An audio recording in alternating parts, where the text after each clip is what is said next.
afternoon and welcome to the Sunset Safari. We are stalking one of the hardest animals to get on camera. And it's an incredibly beautiful little predator. Oh, there he goes. Oh no, he's too fast for us. It was a little slender mongoose. And I don't think we're going to catch him in those thickets. But anyway, welcome to the Sunset Safari. My name is Brent Leo Smith, and I have Viam on camera with me. We have Jamie and Dangerous Dave out on the other vehicle. And we have Louise and Geraldine in final control. So for those of you who weren't on the Sunrise Safari, we had 4 male lions right here. But judging from the tracks, I would say they've been chased. Unfortunately, I think they've been chased across our southern boundary, and all these elephant tracks coming through here were the elephants definitely wouldn't have enjoyed having those lions around. So they were sleeping just over there. And lots of Ellie tracks, and lots of impala on the right. So I think those lions have run for all they were worth when they were being chased by those elephants. To see, maybe they didn't go too far, but judging by the rest of the animals around here, I think they have vanished. Let's see if we can find a track of a sprinting lion.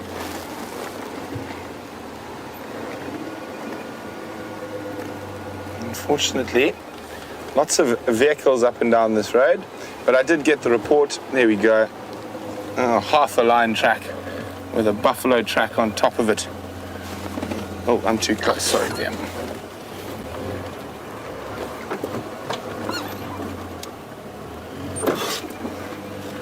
So there we go. There's a lion running away track. So, unfortunately, those lions have vamoosed, but there's still another couple of exciting prospects for this Sunset Safari. Jamie is hot on the heels of Tingana, who went into quite a small area, so hopefully we catch up with him. And Viam and I have decided we're going to continue to chase that ghost leopard that I managed to see twice on foot, but not on the vehicle. So we've given him a whole day just to calm down, and now it's really hot, so he might not move too much. So let's go see if we can see the mystical running leopard of the north.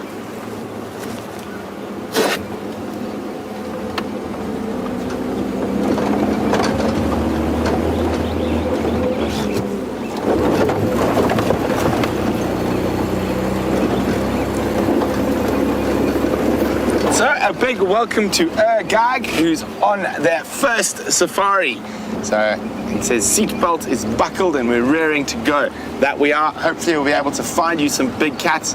We've had some spectacular cat sightings over the weekend. Hopefully they continue through the week. Exciting times here.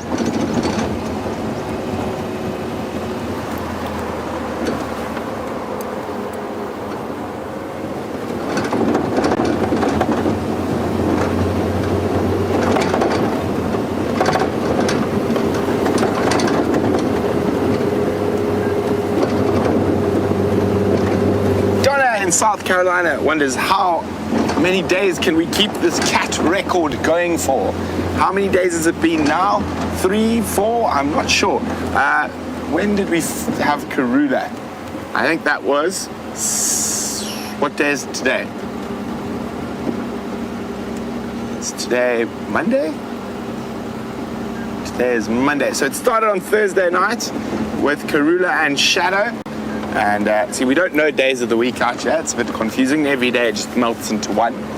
And then on Saturday evening we had Karula,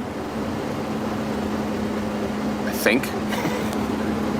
And Sunday we had Tingana. And this morning we had the Inkahumas and the Birminghams. So Thursday, Friday, Saturday, Sunday, Monday. So 5 days so far. And our record, actually, well, my record was 28 days on the trot with big cats. either lion or leopard on one of the safaris. So let's see if we can break that. Now I'm probably going to jinx any chances, but we were going for a month that time and we got to 28 days. In those days it was a bit easier with quarantine in Kunuma, not moving too far from quarantine clearings. But I'm feeling the leopard vibes today, so hopefully we will have some success.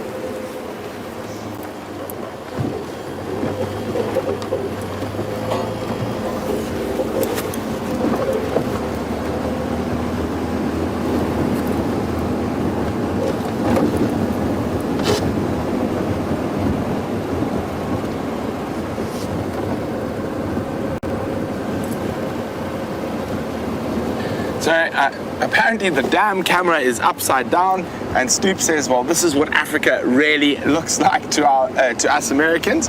Well, hopefully you've managed to right it, Snoop, and hopefully we're not upside down at the moment, and hopefully we're able to show you a bit more of Africa every single day we're on safari.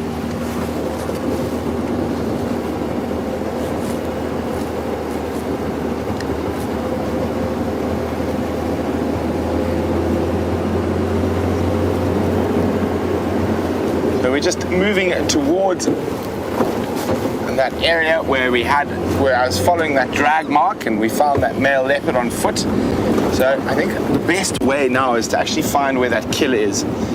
We decided not to come out after drive, decided to just let him relax a little bit.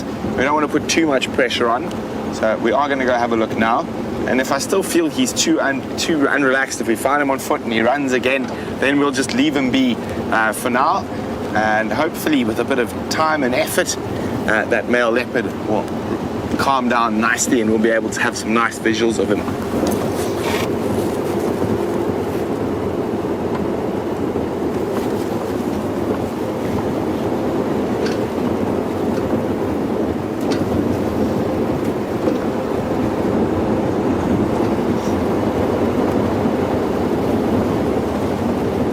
So in the early hot afternoon, there's not going to be too much on the move. We're going to try see what we can see before we get there. But a lot of your ruminants, your kudu, impala and yala are going to be resting in the shade, chewing the cud, ruminating. It's about 34 degrees Celsius, I think 92, 93 odd Fahrenheit. So quite a warm day.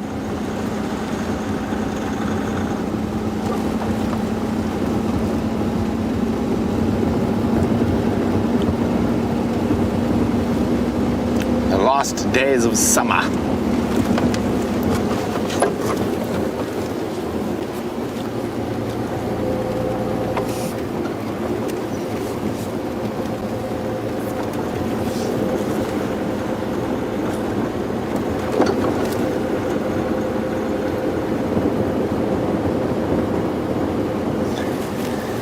So, hello to Andrew, Danielle, and Alex, who are watching for first time from Canada on their first live safari. So welcome on the back of the vehicle. Hopefully we are going to be able to show you some interesting and fascinating things. And apart from saying hello, you can send Jamie or myself a question about anything you might wonder about the African bush. And I'm sure, as you know, how to send a message since we've got one. For those of you who are not sure how to send us a message, or a question, you can do that by emailing us on questions@wildearth.tv, or you can use the hashtag SafariLive on Twitter.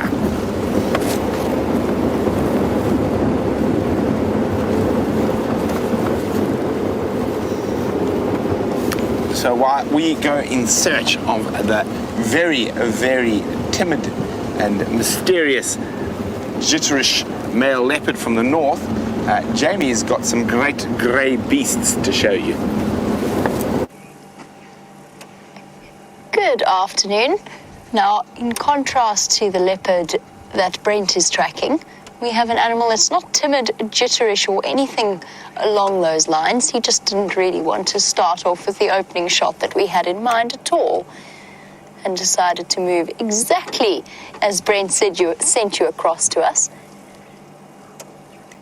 But again, and good afternoon and welcome to the Sunset Safari. My name is Jamie. I have Dave on camera with me this afternoon. And at present, we are sitting with a bull elephant on quarantine. Isn't it wonderful? It's almost like we're in a different place completely. To see all of this grass growing up to at least knee height compared to a couple of weeks ago when quarantine looked like a veritable desert. So to stop and see this view with an elephant enjoying both the grasses and the perennial herbs and shrubs that are growing up on quarantine clearings is such an amazing experience. I feel, however, as though it should be an experience as viewed from possibly the opposite side of our Ellie. We'll just watch him for a moment as he beats the dust off his next mouthful.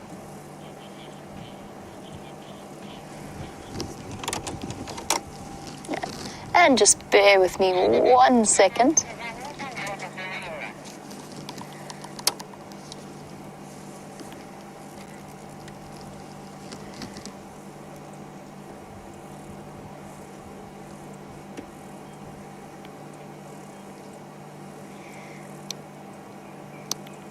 Copy that. Thanks, Orbs. I'm going to be making my way at some point.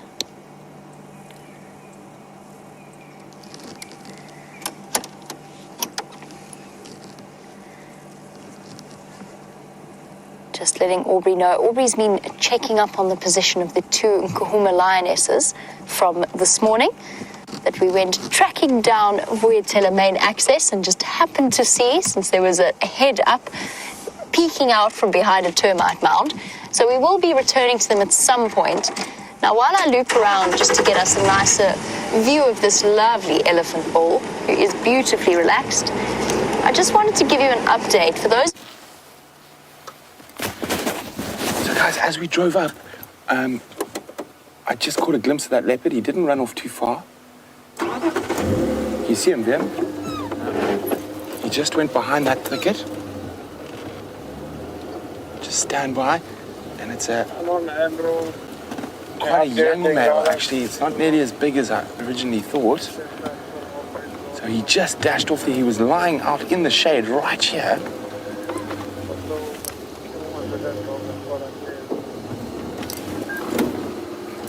So we're just going to keep quiet and see if we can catch him.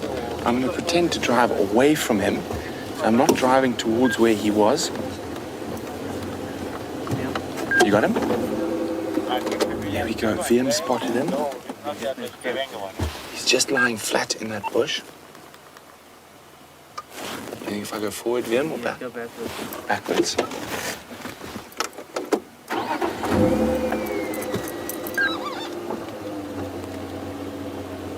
Say when?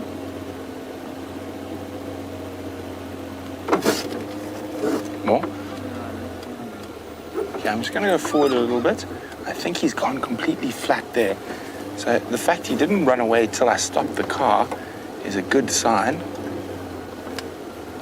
Now,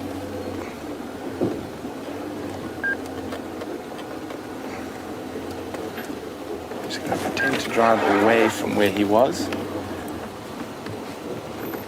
Oh dear. So exciting. Okay, I've got him, Vim. You got him. So we're just going to stay here quite far away. To the left a little. There we go. There he is. So I'm actually going to just try to sneak forward an inch so you can see his face. But I'm going to stay far away. There we go. So it's very, very important when dealing with unrelaxed animals, and with all animals, in fact, is not to drive straight at them. And I think we're probably going to keep this vehicle to a one-vehicle sighting. And you can see he's already nervous. He's wondering whether we've spotted him. So I'm just going to keep talking normally. And this is one of the best ways to habituate an unrelaxed male leopard. And you can see there, he's moving his head, trying to get a reaction from us to see if we've actually spotted him.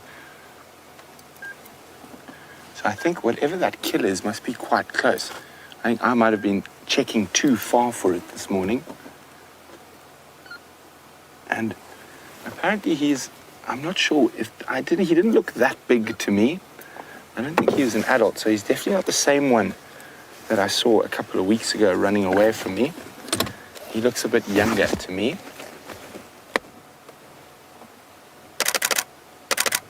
Just trying to get an idea if we can. Unfortunately, he's a bit low for me to even get any spot patterns.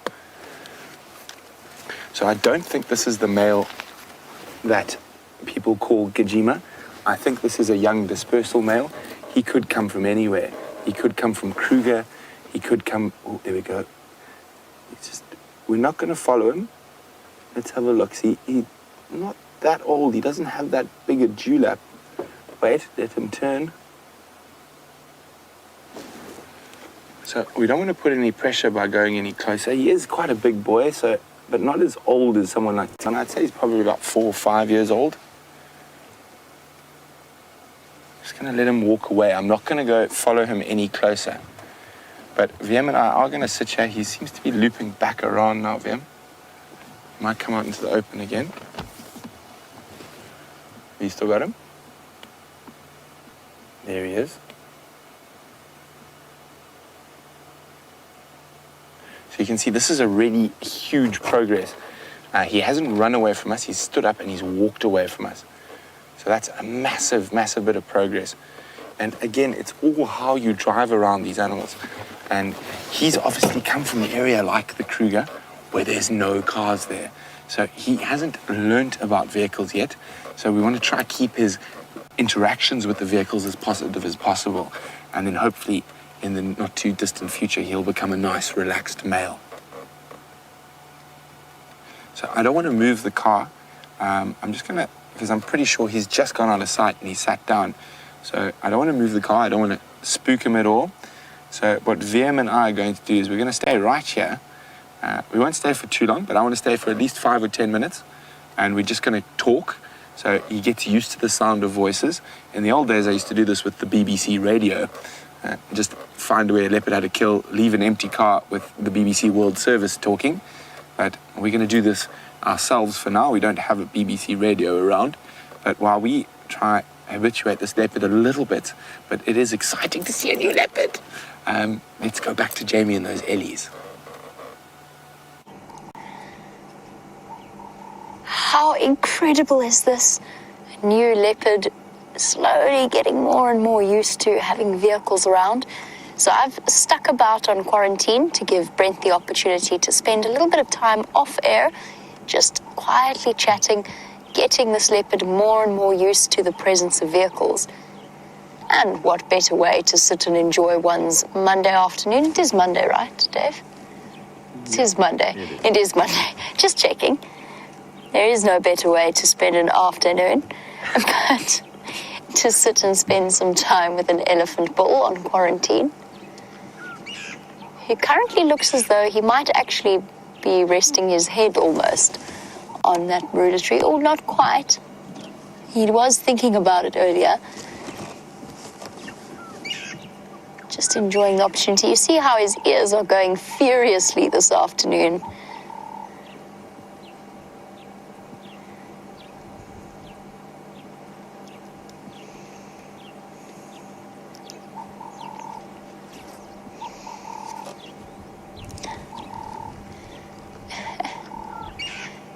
So, Leopard, whose friend Adrienne is watching for the first time all the way from New Zealand and isn't quite sure whether or not this show is live, I'd like to offer you a warm welcome to our sunset safari. Been something of a dramatic start this afternoon with a mystery leopard, or at least a new character to add to our wonderful cast of animals that come through on a regular basis.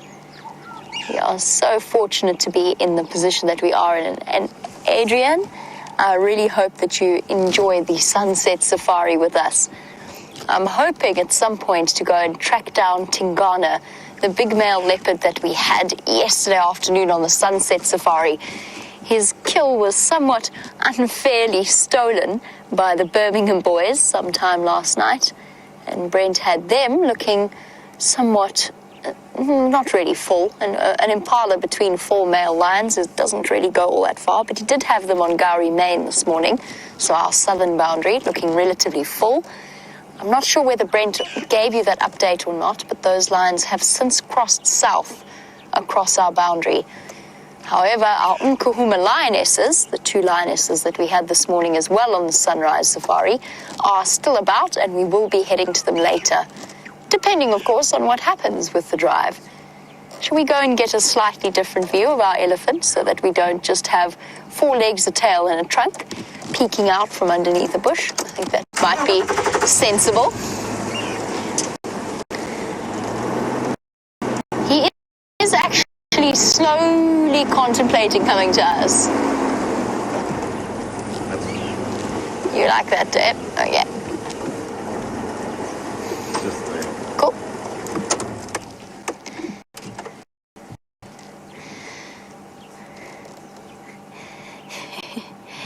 So, Dave, Magical on YouTube would like to know how the name Dangerous Dave came to be. Now, as far as I knew, it was initially Dazzling Dave after the birth, after you spotted and then filmed a live zebra foal birth on quarantine.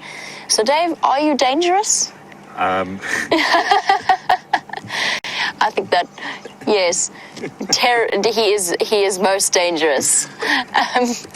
Was it Brent who started that? I'm pretty sure it was Brent who started the nickname Dangerous Dave. Alliteration is a magical thing, unlike this bush that's currently in our way of our view of the elephant. So magical? I'm not sure. I think that Dave still has to prove his dangerousness. All I can think of now is Danger Mouse, which is not where we were going at all with this thought. It did start with Brent, apparently. Daring Dave. What's better? I think Daring Dave is better than Dangerous Dave. Dangerous implies something sort of a bit more, what's the word I want to go with? Dangerous. Yes. Yeah, daring could imply a lot of positive things. Dangerous could imply a lot of negative things. I think we should go with Daring Dave. Daring and Dazzling Dave doesn't work. We need to pick one and stick with it. Dashing Dave. Oh, poor Dave. Is there a synonym for long suffering that begins with a D? Considering what we're putting poor Dave through.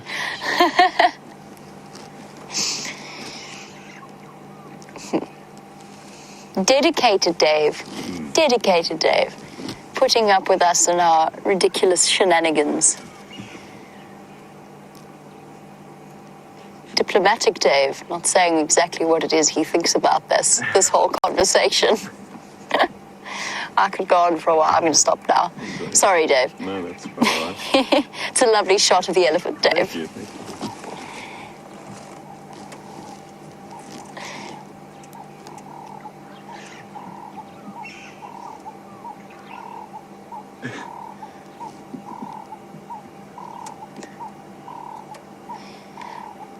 So Tony, now that we've managed to duck and dive poor old Dave, let's just go with Dave, Dave's conversation, Tony was saying, is it Amarula season in Africa, essentially, since both Brent and myself apparently don't know what day it is. Well, to be fair, we never know what day it is. There's not really a difference between our Monday, Tuesday, Saturday, or Sunday, or indeed all the days in between. No. Funnily enough, we've just come out of the marula fruiting season. Sorry, to turn this into an actual serious conversation. We have just come out of the marula fruiting season, but what was fascinating about this year is that there were hardly any marula fruit about. And I'm fairly certain it is because of the drought that we experienced such a lack. There were, during the marula fruiting season, so January, February, there were lots of elephant bulls, just like this one, munching about underneath the female marula trees, because of course female and male marula trees are different trees and only the females bear fruit. And elephants absolutely love a treat of marula tree fruit. It is sweet, it is juicy, it is high in nutrients, and it is high in vitamin C, which even led to this rumor that elephants in must would specifically target marula fruit over any other food source. That's not really true. It's more to do with the fact that, quite simply, they were looking for the high sugar and high nutrient content that those fruits provide. But Tony, unfortunately, we have come to the end of our marula fruiting season. A marula being the liqueur, a creamy liqueur that is brewed from the fruits of amarula.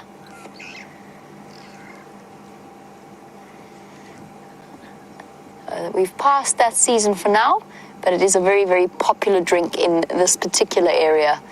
Now, I'm sure you're wondering how Brent's leopard search is going. Let's have a quick look at the kill that he made.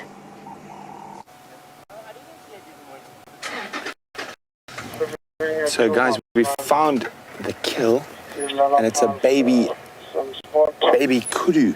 So we're not going to hang around now. We'll probably try again a little bit later in the evening, but we'll stop a bit further away. We now at least know where the kill is.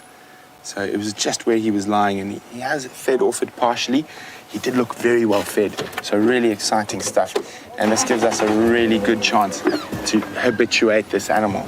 So we're going to leave here quietly, quickly, and let's go back to Jamie. Just a quick little peek on what's happening on that side of things.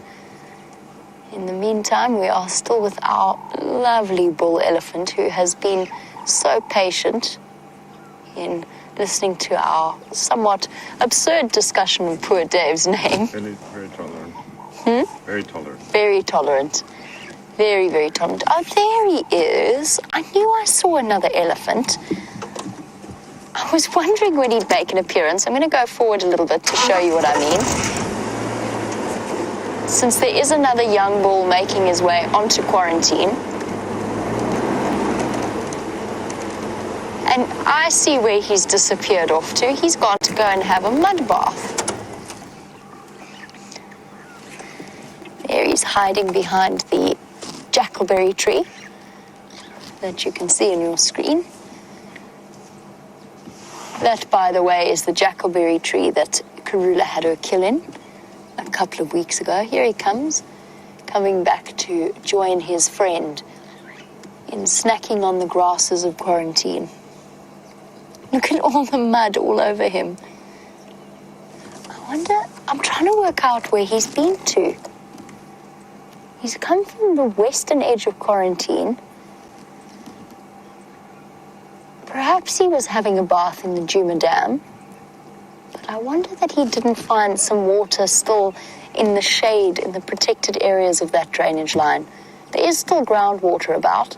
I just thought I'd memorized most of the muddy puddles where the animals could go to wallow or to drink. But he's been using his trunk to throw mud all over his back and his sides,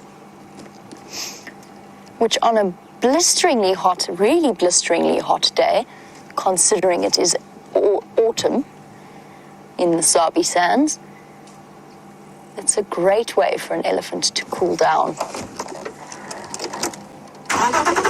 Let's try and get a clearer view. So these two young bulls, it's relatively common to see them together like this. When you are young and kicked out of your herd for the first time in your life, you've had the protection of a family group the entire time, and now all of a sudden it's time to make it on your own in the great outdoors. Having a buddy of a similar age is a great way to go about things.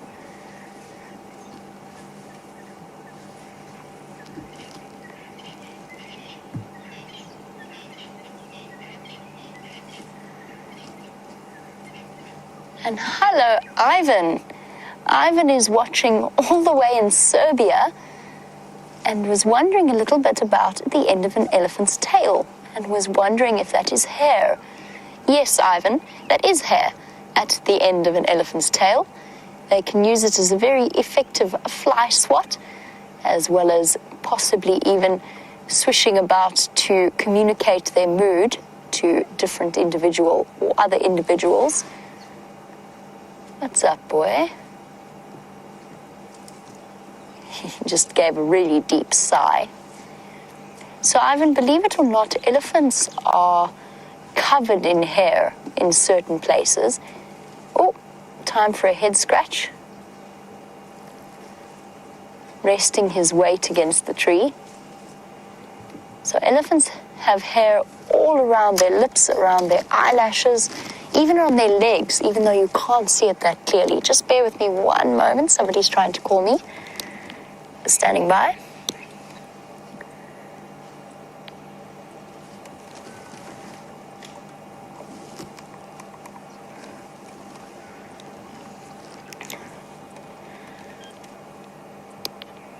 Orb, sorry, it was on Sandy Patch, very close to the fire break, just south of the fire break junction.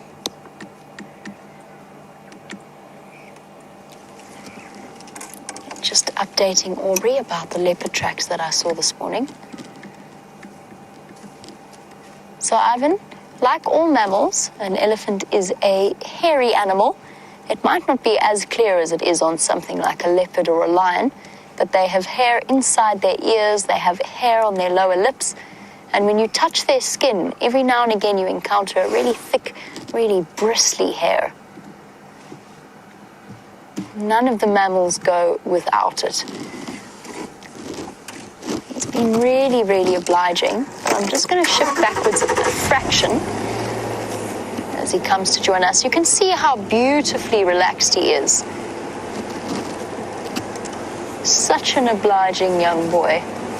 Ears flapping, tail moving from side to side. Everything here is just communicating that he is quite happily ignoring us. But looking at him from this angle, and Ivan, if you look really closely, you'll see the eyelashes around his eye, catching the glint of the sun. Yes, you are so beautiful, boy. See where the mud has caked all around his eyelashes as well as his ears. And as he flaps his ears like this, it's so clearly an effective cooling mechanism because you can actually see the blood vessels protruding from the skin. Just like if you squeeze your arm, you can see the veins protruding.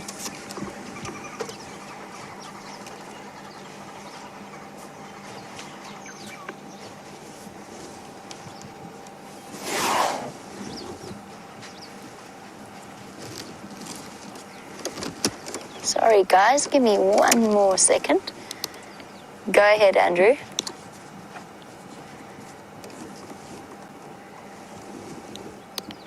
Absolutely. You're more than welcome. Sorry, guys, there is another vehicle that is coming to join us. Now, we have another Brent, not the guide Brent, but a new viewer Brent, who would like to know something about the temperature this afternoon. Now, Brent, I can't remember the exact temperature, but apparently it is 3 degrees in Ontario, Canada, and here it must be, 34, 35, so well into the 90s Fahrenheit. Very, very hot.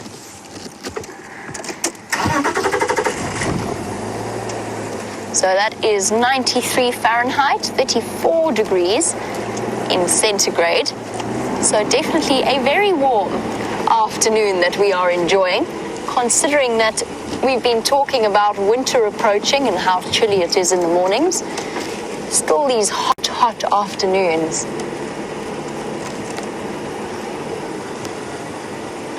And this damage to this tree has already been done by an elephant.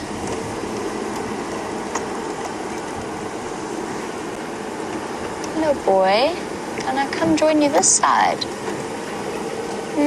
Otherwise you're hiding behind this branch. Can I come join you here? Okay, boy. All right.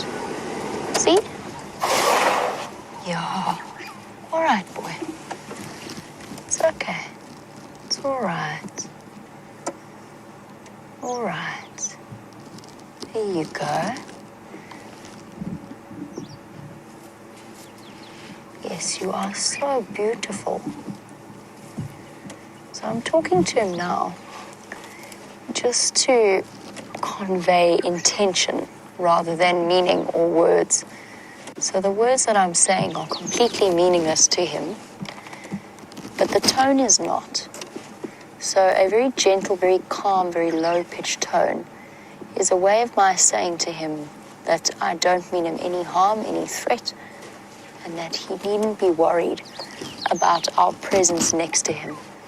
And you'll always find that elephants are more relaxed when they have come to you rather than you approaching him.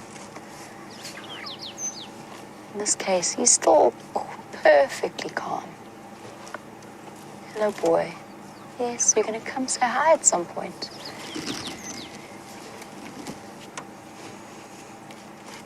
And he is making short work of what looks like devil thorns off quarantine clearings. And Kai, who is one of our newer viewers, Kai was wondering how much does an elephant need to eat in terms of grass and leaves on a day-to-day basis. And Kai, an elephant bull like this, and it is a young male, would probably need somewhere in the region between 560 odd to 600 odd pounds of food, and that's just in one day.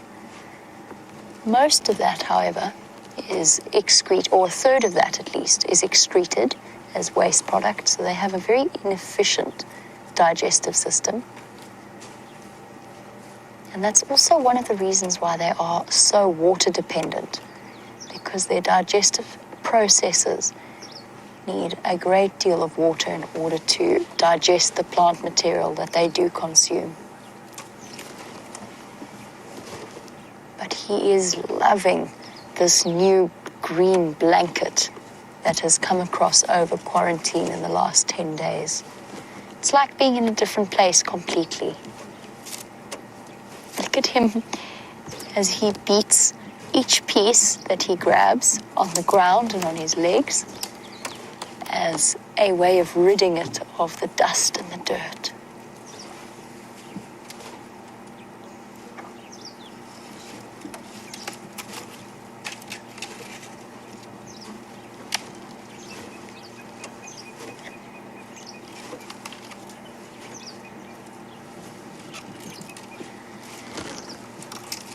Again, hello to... That doesn't look very appetizing, boy. Breaking down what's left of this poor sicklebush tree that's already been thoroughly consumed by elephants and has only just started coppicing now. I'm just going to be quiet for 1 second. Sorry, Errol, I was about to answer your question, but I can actually hear him chewing.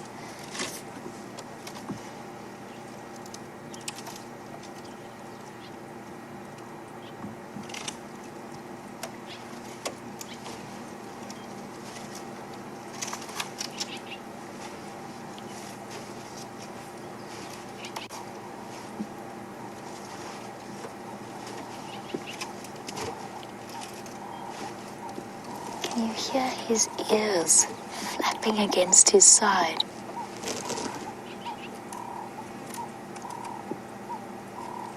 Such an amazing sound.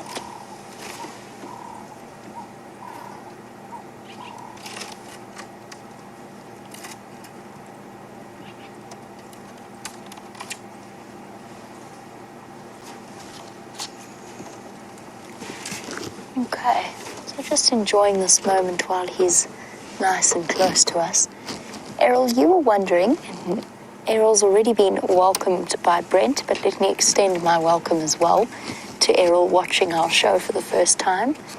You were wondering, considering how thick an elephant's skin is, would they be plagued by ticks? And the answer is yes, elephants do get ticks. Not as much as, say, a buffalo might do. Their skin is very, very thick, But you can see how thin, I mean, every time he flaps his ears, just watch how thin the skin is around there. You can see already where the infection has eaten away little pieces of that delicate skin. So there are patches, just like that, where the skin is thinner than others. So around his inner ear, maybe even the folds of his neck, possibly around his eye, and then most especially towards the backside area and between his back legs. Oh. What are you after there, boy? Doesn't sound very appetizing. Although they won't carry the same amount in the way of oxpeckers that a buffalo would, they do still have them. The reason we don't get oxpeckers, the bird that sits on them, and yes, I mean, they don't carry as many ticks, so it's not as worth the oxpecker's while. But mostly the absence of oxpeckers is due to the fact that elephants just don't tolerate them. They cannot, it's the same reason why lions don't. They cannot stand the feeling of oxpeckers landing and crawling all over them in the same way that buffalo allow, or giraffe or impala. They just really, really don't like that feeling. And so every time an oxpecker tries to land on them, they swat it away.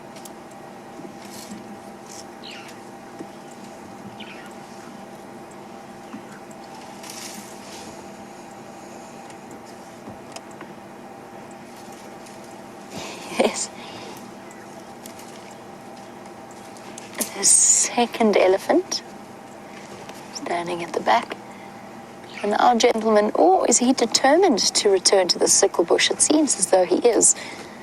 Sickle bush, of course, having tremendously long thorns and incredibly uncomfortable thorns if you ever find yourself standing on them, but they are no match for an elephant. And as he crunches away on his afternoon meal, Annie, you were wondering, managed to almost fall. How do you always fall over when you're sitting up? That's quite impressive. But Annie was wondering whether or not anybody knows if an elephant's digestive system has got more or less effective over the time that they have evolved. And to be quite honest, I have absolutely no idea. Elephants have evolved from the evolution pathway has taken them a number of different ways, and they've gone from very, very large in terms of the woolly mammoth to very, very small in terms of some very almost pygmy-like elephant formations that within their evolutionary history, the ancestors of our common savanna elephant have actually adopted.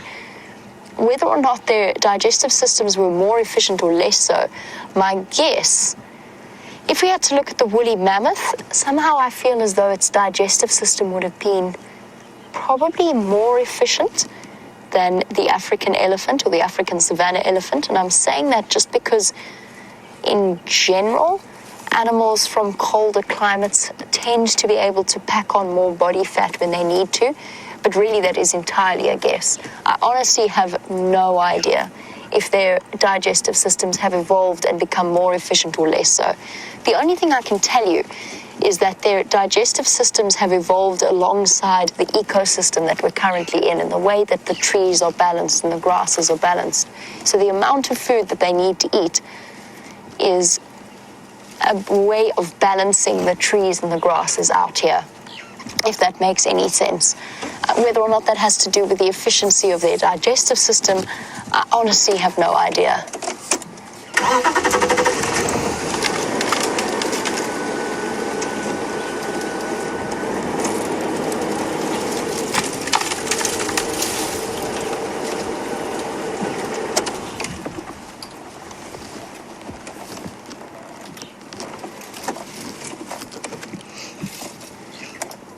So Kai, you were wondering, apart from the oxpecker conversation that we had, what is the number one animal that an elephant does not get along with? And Kai, elephants can be wonderfully, endearingly grumpy when they choose to be.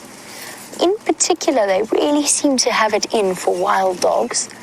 We've had a couple of incredible sightings of elephants going out of their way to chase a pack of wild dogs. The difference here, of course, being that elephants will also go out of their way to chase lions and leopards. But lions will keep running, leopards will keep running away from the elephants. Wild dogs will scamper about their feet. And it's up to you whether or not you believe that they are having fun whilst doing so.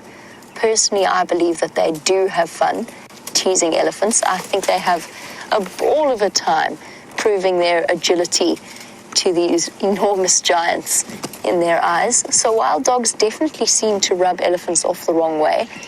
And it is interesting because a wild dog is not a threat to an elephant. At their current evolutionary size, wild dogs and elephants are not do not have any kind of interaction on a predator-prey scale. And yet there's something about the smell, there's something about the movement of a wild dog that drives elephants mad. That being said, you know the old rumor about elephants being afraid of mice?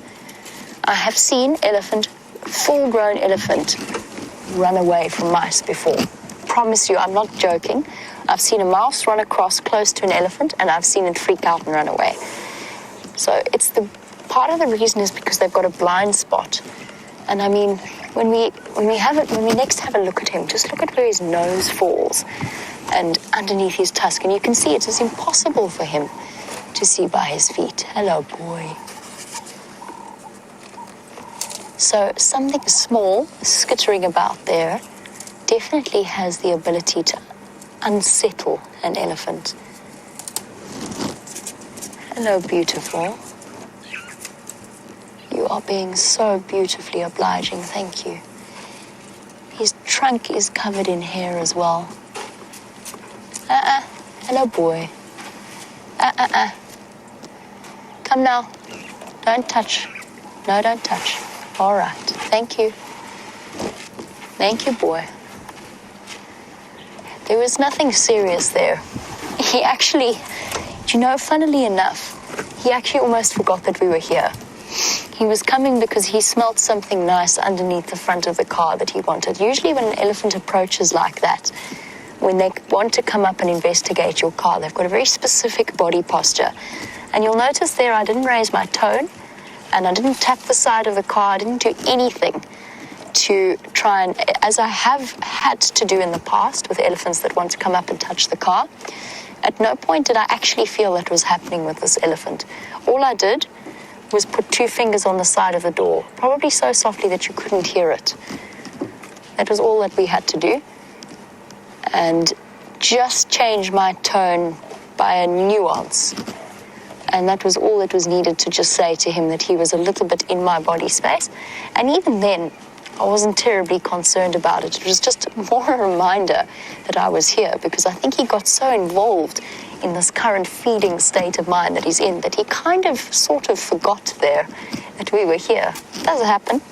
I've had it happen with fighting elephants before, or young sparring elephants, I should say, where they've completely forgotten that I was here, and I had to tap the side of the car just because the one that was losing kept backing into me. But he was of no threat at all there.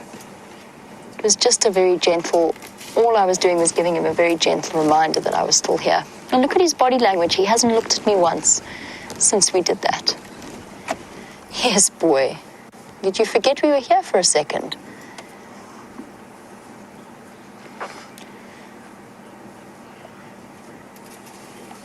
Yes, you're gorgeous.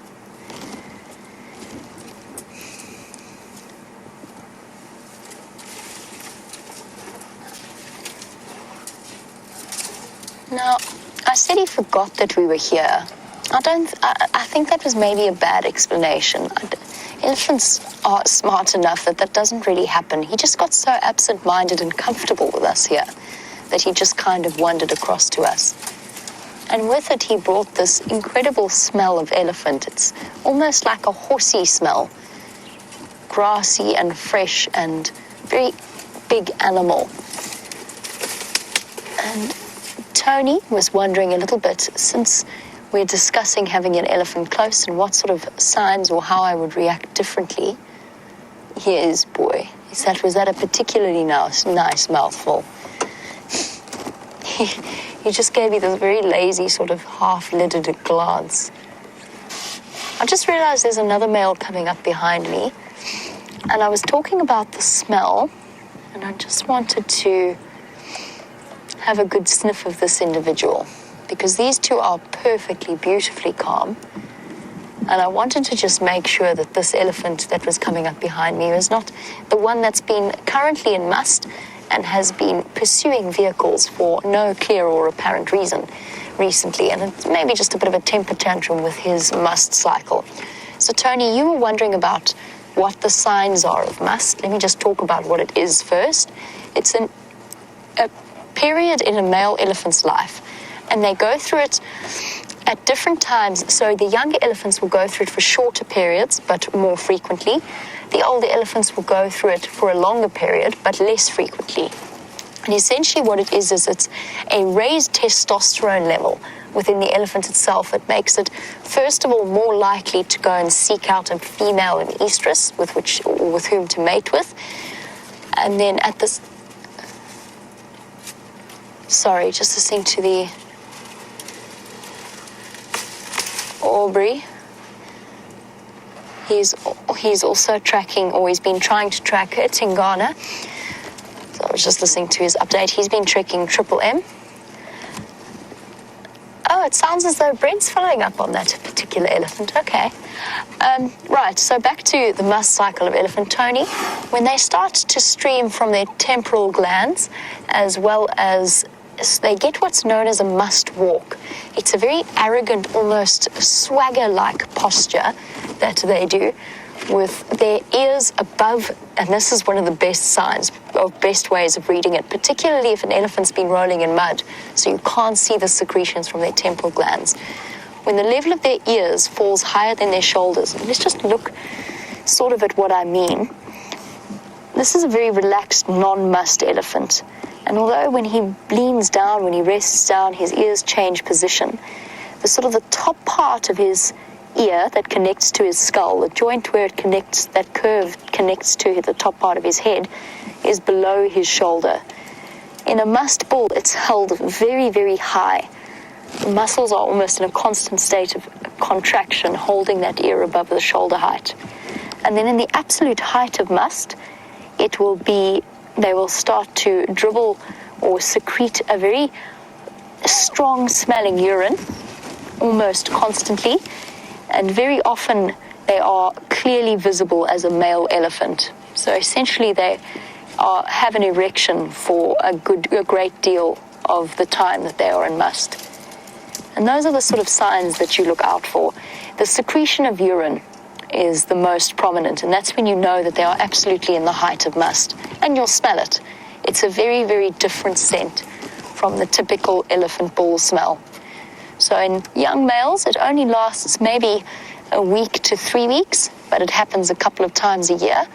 In older bulls, 30 years and older, it will last for up to a month, maybe even a month and a half too, but it'll happen about once a year or twice a year, depending on the age of that particular elephant. So that is the way in which must cycles work.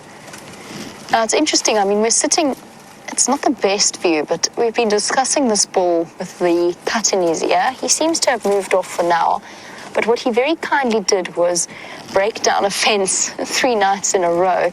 Dave, I'm not sure if we can maybe just have a look at it. It's very far away. Leftish.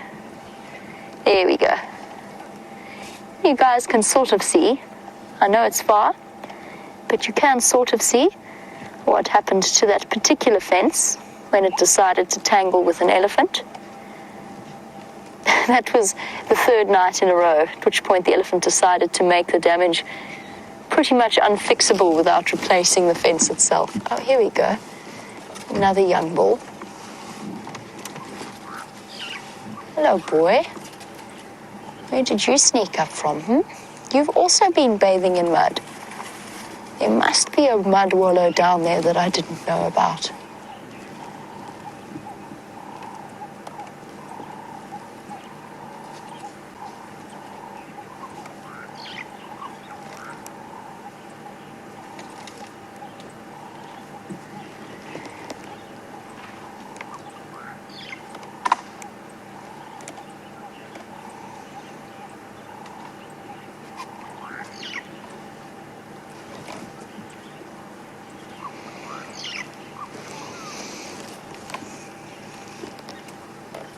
So Magical, speaking, going back to the subject of animals that have been known to bother elephants, Magical was just saying that our wild dog sighting with the elephants was absolutely incredible.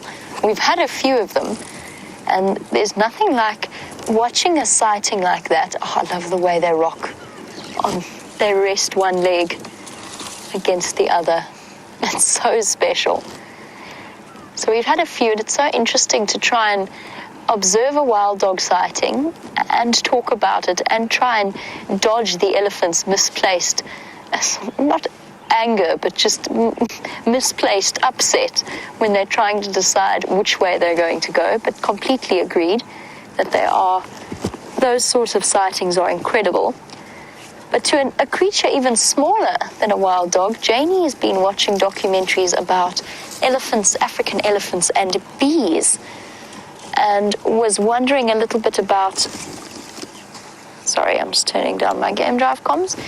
She was just wondering whether or not this is the case. She's been watching documentaries on it, and the fact that it might be because they are scared of them getting up their nose. Oh, there's that lovely elephant bull. He is so far at the back. Can you see him from your perspective, Dave? This is a bull that's come in from Kruger. Can you see his flopped ear? I've seen him once or twice while I've been driving about, but he's so skittish that I haven't managed to get him on camera. He's not skittish. He's just sort of... He's not like the other elephants that move about this area. He just likes to move away constantly.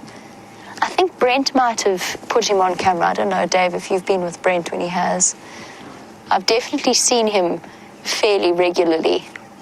I love that flopped and bent cartilage. Sorry, Janie, I know I was in the middle of answering your question, but that might be the only view that we get of this gentleman unless he decides to approach us. So, Janie, back to the elephants and the bees. Is it true? Yes, it is true. It is absolutely the case that elephants do not like bees. Funnily enough, Janie, this was something that I learned from a couple of the viewers when I first started working here. Because to be honest, I had no idea. I had a rough idea that elephants were uncomfortable with bees, but quite a few viewers sent me a few articles about the use of beehives to try and mitigate the conflict between elephants and farmers in agricultural areas. And it seems as though having beehives around crops really does act to deter elephants. And it might be a combination of the noise plus, Janie, I'm not sure if it's just the idea of being stung in the trunk. I think that there's probably more to it than that. I think quite possibly the noise plays a role in elephants' fears of bees. Either way, yes, it is true. Elephants dislike bees. Yes, boy. All right. Nicely now. A little bit of a heel rock. Such a stunning shot. Look at this. Standing by.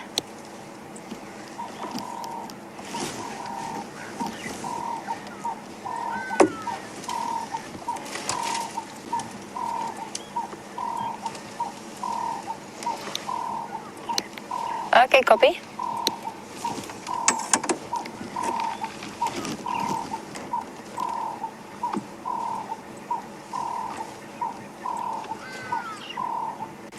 Brent's just letting me know that he's going to go track the last tracks that I found for Tingana this morning. Now, what does our elephant have on his head? Is it a cobweb? What have you got there, boy? He's got this little streak of white. And I can't decide if it's bird. No, it's not bird poo. It's three-dimensional, if that makes sense. It's a piece of... now that shows just how thick an elephant's skin really is. That's a thorn branch with a thorn digging into his head that he has just kind of brushed through and brushed past without even noticing it. Look at this view. Look at the wrinkles. and the mud caked around his ear.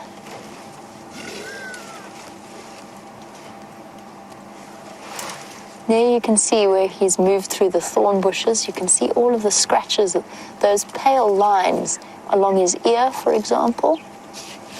There as he flaps it, you can see where the trees have scratched up against him.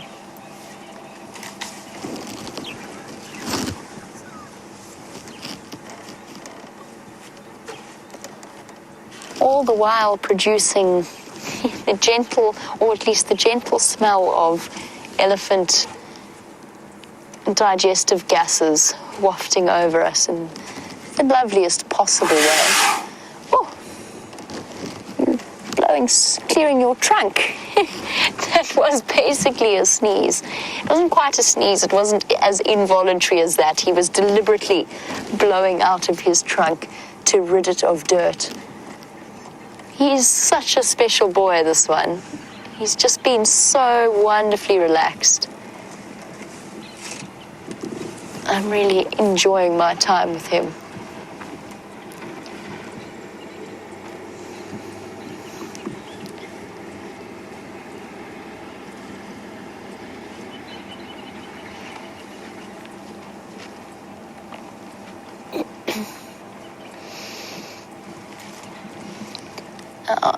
Jeffrey, who is watching all the way in Texas.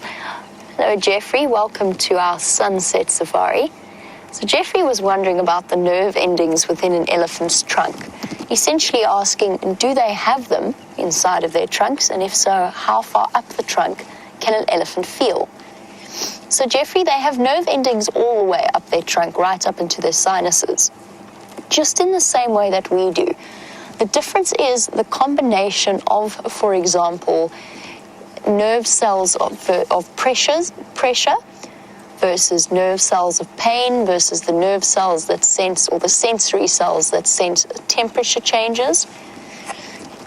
And for the life of me, Jeffrey, I cannot remember the distinction between the different nerve cells.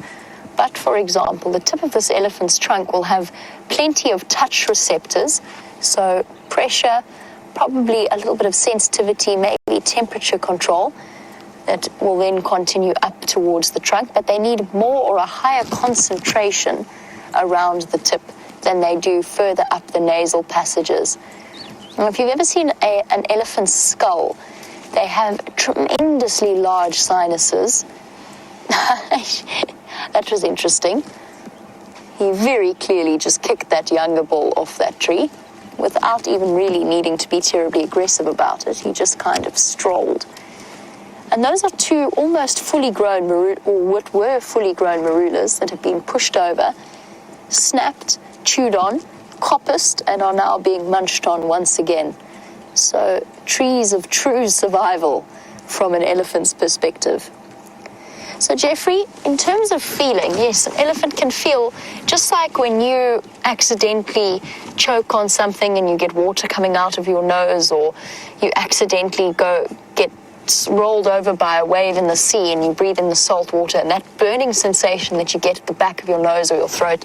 Elephants have that same capacity. It's slightly different from us because, of course, an elephant can stick its nose into water, pull that water up, and then stick it into their mouths without experiencing any undue discomfort. But they do have to have some form of sensory cells within their nasal passages themselves. So the highest concentration will be at the prehensile tips, because it's those tips that do most of the work, but they will still have feeling and touch all the way up their noses, or all the way up their trunks. The other day I stopped for a couple of elephants that were making quite a noise around the Djuma Dam. And there was one female with a snared trunk. And her trunk snare it's not the usual female that we see, the one with the notch in her left ear and the sort of about a third of her trunk missing. This elephant had about half of her trunk missing.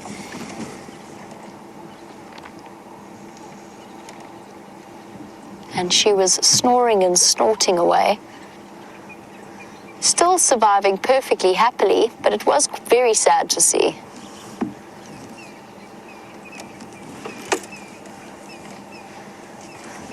Now, we've been seeing lots of little bulls in this area. I'm not sure why we're seeing so many young bulls. Perhaps they just came together all as a bachelor herd group, or perhaps they were attracted by the presence of the breeding herds. And we have seen quite a few breeding herds over the last few days. And Ellen in Arkansas, apparently you were watching at one point where a bull came rampaging into a breeding herd, and this, I'm not sure exactly when this was, but the bull came rampaging in, and eventually with much commotion mounted a young female and mated with her. And you were wondering if this is normal behavior within a group. Well, the fascinating thing about that is that elephant behavior, or elephant mating behavior, can be an incredibly communal activity. First of all, the female displays what is known as an estrus walk. Tail up, head up, it's almost like a bull's must walk. And it's essentially her advertising to anyone in the vicinity that she's ready to mate. But if she is particularly with young cows, that whole experience is still relatively traumatic for them because they have no idea what's going on. Now, elephant bull suitors are very persistent. And it's the female's, not job, but instinct to reject his advances for as long as possible in order to ensure that he is the best gentleman. Sorry, we better have a look at him if he keeps doing that. Reaching up into the marula tree. So it's her job to avoid him, to make sure that no other better male is going to come along. Oh, come on, boy, you were reaching up your trunk so nicely. One more time. You missed a spot. You missed a branch up there.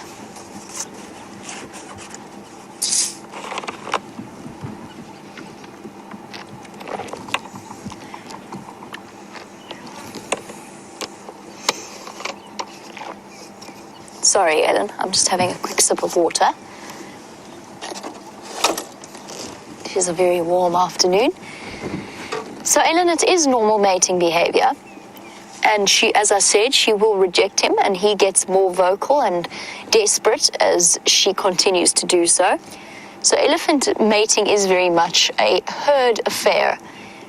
And it does seem traumatic to the human eye. And for females, for young females, it can be quite traumatic because the male is that much heavier than she is. A young elephant cow could weigh, that is sexually mature, could weigh as little as 2.5 tons. And she could end up mating with a male that is twice, if not more so, that weight. And she's got to bear all of that weight on her pelvis. It's one of the reasons why elephants have prehensile penises, is to make sure that that entire experience is as short as possible so that she doesn't have to bear more weight than she has to for too long. And it is an interesting thing, that whole mating experience. Typically a female will mate, she will fall pregnant, she will be pregnant for 22 months, and she will continue to suckle the youngster for at least a year, if not more than that, usually about 2 years. So generally 4 years between estrus cycles. Now, I have been to areas where they implement contraceptive programs, which are necessary in closed systems, so not where we are at the moment. Obviously, we've got a nice open patch of ground where the elephants can control their own population. But in closed systems, where a number or too many elephants can do damage to the other animals and to the ecosystems, I have been in places where they've contracepted the elephants. And all that this particular contraceptive method has done, because it is autoimmune, it's immunocontraception, it's not hormonal contraception, the elephant still cycles as normal. So she still goes into estrus as normally as she might usually. It's fertilization that is prevented from happening. And in that situation where the female isn't having a baby, she then goes into estrus far more regularly than once every 4 years. So one of the strongest arguments that was put forward, and I'm not saying I agree with it, one of the strongest arguments that was put forward against that contraceptive type was actually that it was going to cause increased harassment by male elephants, and that in turn was going to do severe damage to the herd dynamics. Funnily enough, from what research has been conducted over the last 25 years, that has not been the case at all. And the level of interaction between bulls and cows has been completely within the bounds of what would be described as normal. Nevertheless, you can understand those concerns when you experience a sighting like that, where it seems so traumatic to the rest of the herd itself. And of course, male animals, when they do have access to a female, can be incredibly possessive over that female. And they will attempt to try and defend her from even her previous year's offspring. And that's not just, doesn't it just apply to elephants? It can apply to rhino, it can apply to buffalo, it can even apply to lions.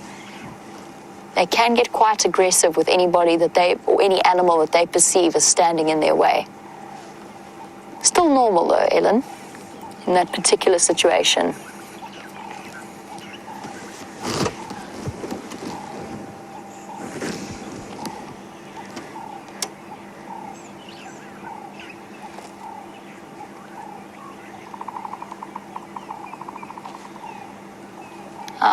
Shian, you are one of our newer viewers, and watching the way that the elephant trunk is curling around the grass and the leaves, and just saying how amazing that is and how cool it is, that level of coordination.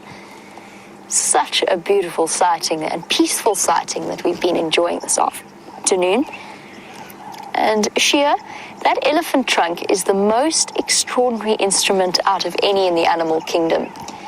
Capable of pushing down enormous trees, pulling down an enormous branch, and yet at the same time capable of stroking another elephant, of picking up the finest blade of grass. Elephants can pick up a toothpick off the ground. That is how coordinated their trunks are. I love his little leaf in the middle of his forehead, by the way. It's too sweet. As coordinated as they are, sometimes they have to end up with something of a foliage decoration. I know the feeling, boy. I'm the same when I eat a meal that I really enjoy. But yes, those trunks, exceptionally coordinated with a prehensile tip, capable of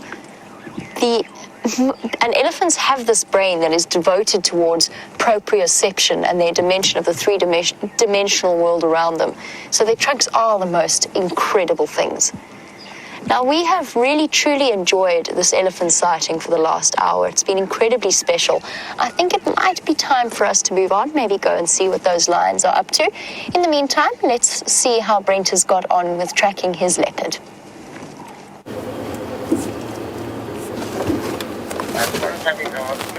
So, we've come to give Aubrey a hand looking for Tingana, a slightly more relaxed leopard than the other one we saw. We haven't given up on him, don't you worry. We're just giving him a little bit of space. Now that we know where the killers, we can make a much more educated approach. But Aubrey and I went for a little walk in here, and we had to give up on our Tingana search on foot in here. There's quite a lot of elephants in there. A big breeding herd, so we didn't want to push our luck. So it's a strong possibility he might come out a bit later, but Aubrey and Ephraim are still in the area having a look. So I'm going to move off and start slowly meandering my way back towards where that unrelaxed male is. Unrelaxed male sounds like such a terrible name. But for now, so maybe we can verify him against other pictures that Jors has taken in Buffelshoek. But for now, we'll just call him the unknown. I think it's better than the unrelaxed, the unknown.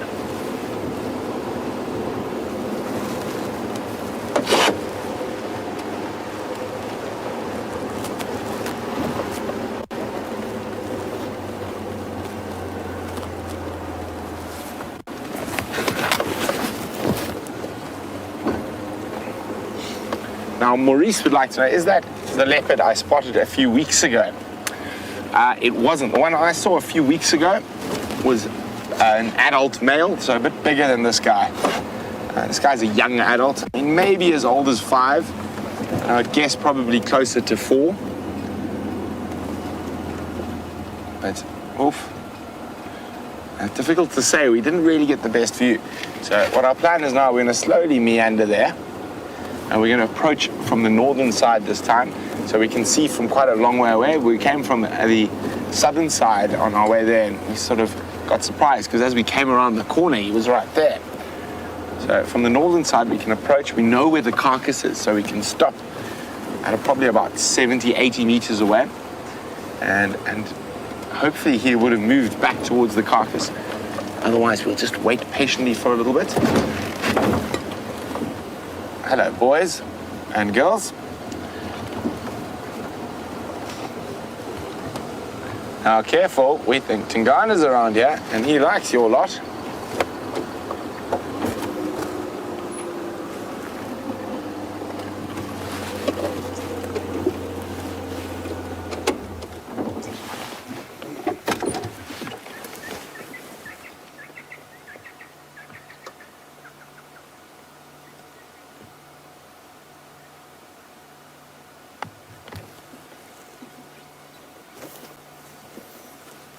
There you go, off he goes, that nice impala male.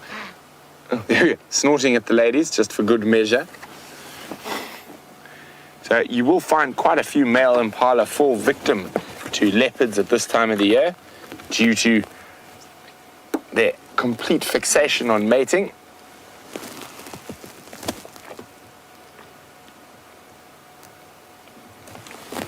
They actually visibly lose condition while they are mating, or actually more in the preparation to mating, chasing ladies up and down, trying to keep other males out.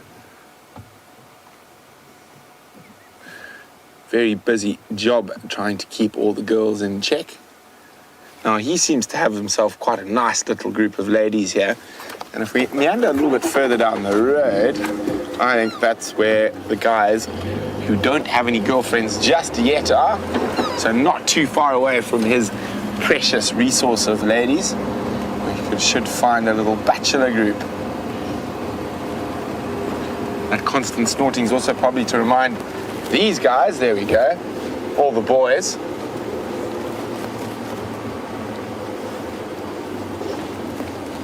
that he's still keeping his eye out.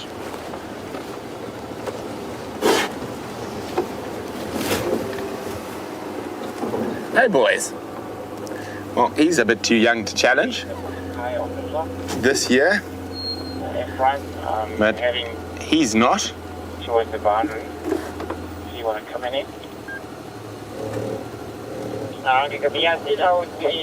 So these guys will hang on the peripheries, not too far away from the breeding groups, and if there is even a sniffet of a chance, they'll be in there. Now, referring to this unknown leopard that we had a nice little brief glimpse of on the sunset safari, Tammy's wondering, how did he come to be here? Is he going to try and make his home here? Will the other leopards chase him away? Well, Tammy, he's probably, if he's the age I think he is, I need to have a better look to be 100% sure. He's a dispersal male, so he's been pushed from his natal territory, probably by his father and by his mother to a degree, and he's been wandering. And the young male leopards do this. They'll move through multiple territories before they're big enough and strong enough to start challenging for an area. And he is, if he's closer to 5 than 4, then he is getting to that stage where he will start challenging for an area. And one thing is the one thing he is a very great threat to at the moment is any cubs around. Now, those young dispersal male leopards like that are a big threat to leopard cubs. Just judging from his behavior, he definitely hasn't come from the south of us, which is all Sabi Sands. Most of those leopards are very used to cars. So that leaves us, he's either come from the northwest, or the north or the east. So he's come from this belt here. So he's either come from the Manyeleti, or he's come from Kruger. And both southern Manyeleti and this western section of Kruger is an area that is not too often traversed by vehicles, which would explain his shyness at the moment.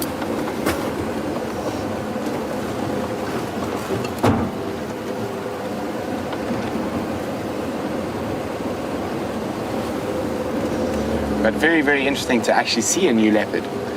And it is a little bit wonderful to see a leopard that's not a proper Sabi Sands leopard that just goes next to the car. And it reminds you that it is really wild out here. and the animals can move, and we've got this animal that's moved from an area that's not used to people, and now he's here. And will he stay here? I don't know, but it is exciting nonetheless.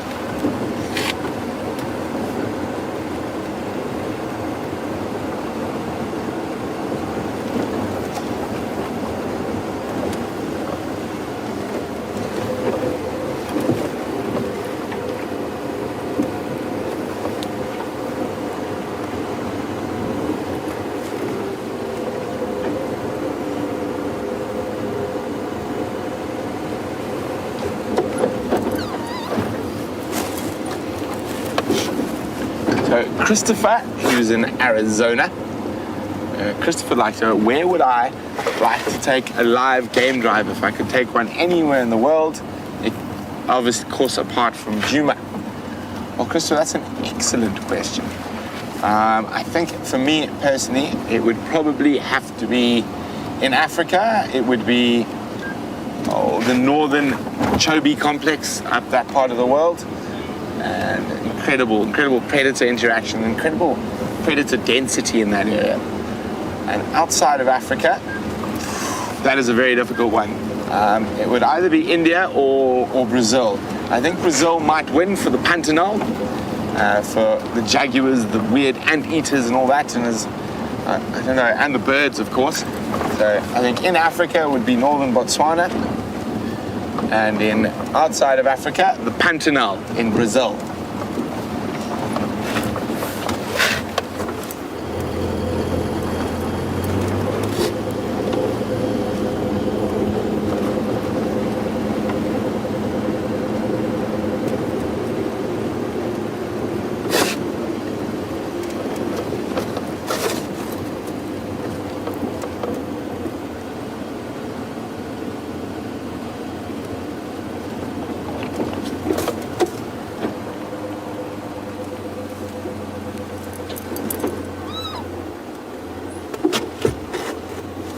Hello, little Nalas. The little boy here. You just see his horns budding through. Now, VM and I, we don't trust Inyalas too much. Is he looking at you funny, VM? Well, let's just be thankful it wasn't one of those guys who jumped into the car with us.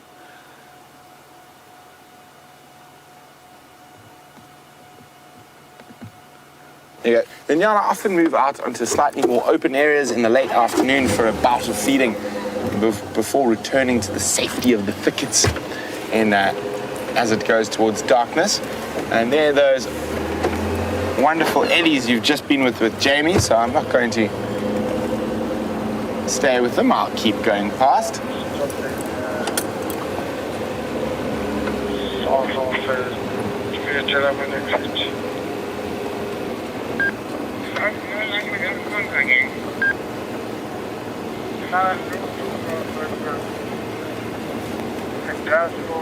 Maybe very close to Zimbabwe, close to Sydney. Sorry about that, just catching up with the Game Drive channel, seeing what's happening.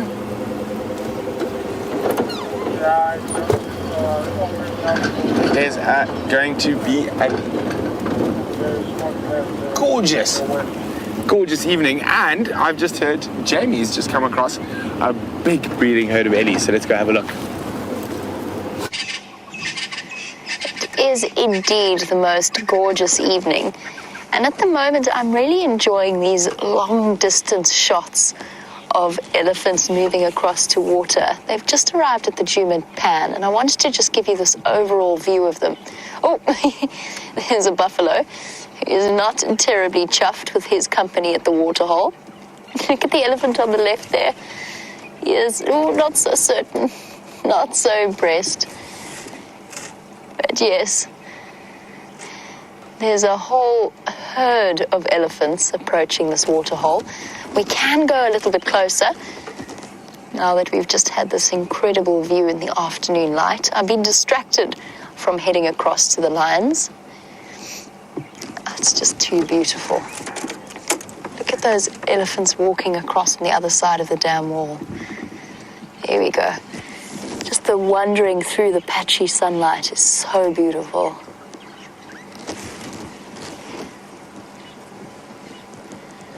All right, let's head a little bit closer. Go and join them as they have their afternoon drink.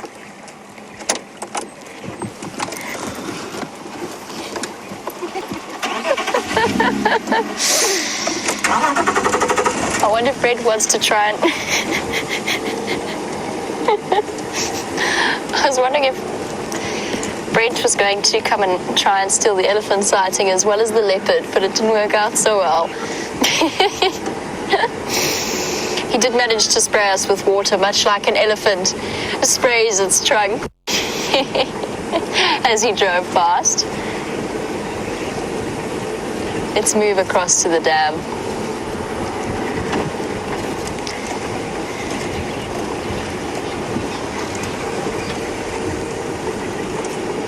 Oh, this is so special. An afternoon filled with elephants, and to be completely honest, I can't think of a better way of spending an afternoon.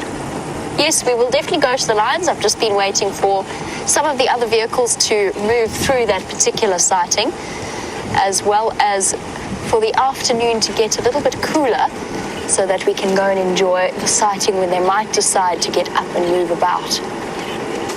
Hello, guys. No, you naughty ball. Oh, look at the chaos he's causing. He just waltzed in there and pushed everybody out of the way.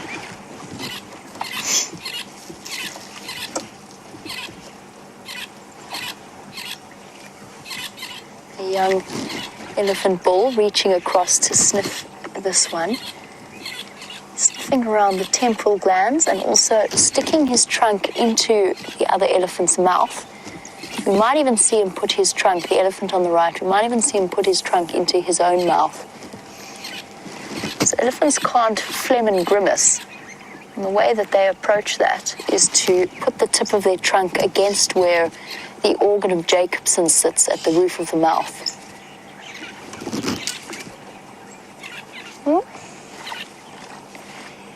You didn't need to have the whole pan to yourself, mister.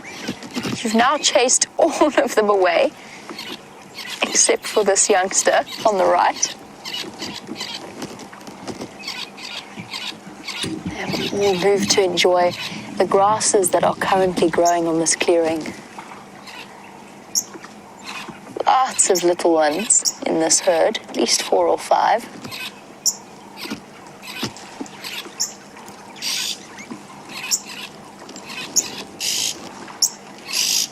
Another really beautiful sighting. I encountered a couple of days, was it yesterday morning, on the sunrise safari that we had those Ellie's day at Buffelshoek, or was it the day before? It was the day before. Day before. Either way, recently I saw the biggest elephant cow I have ever seen in my entire life. She was absolutely huge. She moved across in front of us, and I was just so overwhelmed by the sheer size of her bulk as she moved next to the vehicle. I was stunned, speechless. The most beautifully peaceful female. She had no signs of stress, nothing that was upsetting her at all.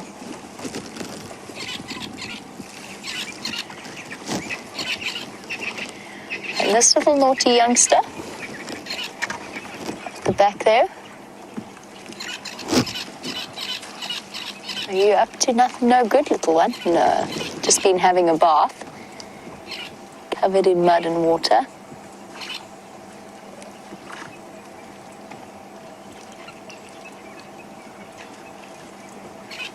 And such a different dynamic between the solitary bulls that we were watching earlier, even though they were together as a herd, or at least together as a group, and now compared to this breeding herd where the bonds between each little individual herd member is so important.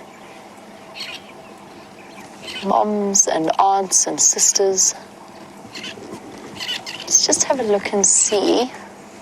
This young male here might think about chasing the buffalo again. He's got that sort of posture about him. It's also a young male. at the perfect age to start thinking about pushing his weight around.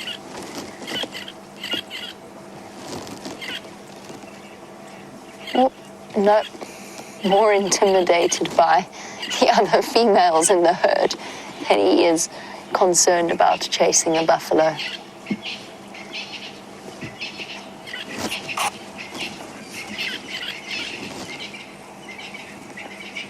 Oh, that's a beautiful sight.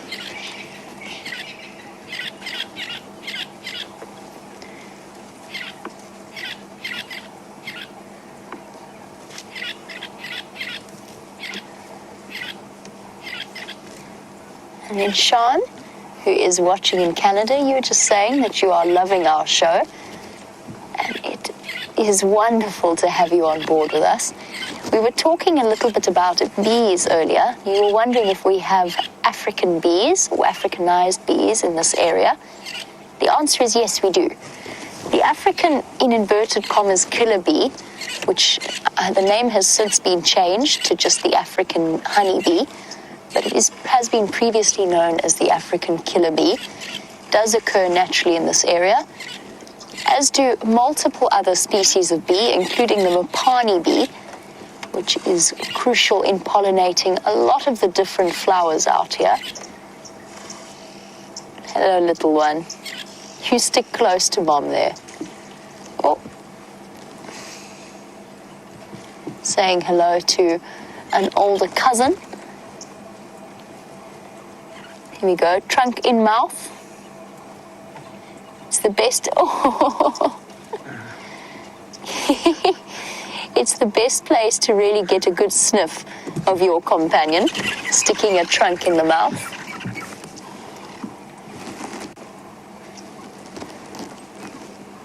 Hello, young boy. Look at that, dust flying, green grass.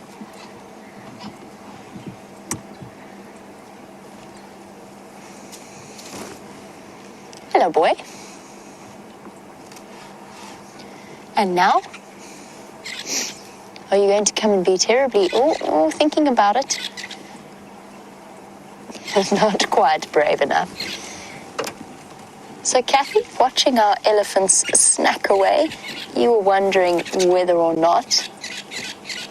Look, the elephant's going to chase the hardy-dar. No, where you were exactly, Dave. He's thinking about it.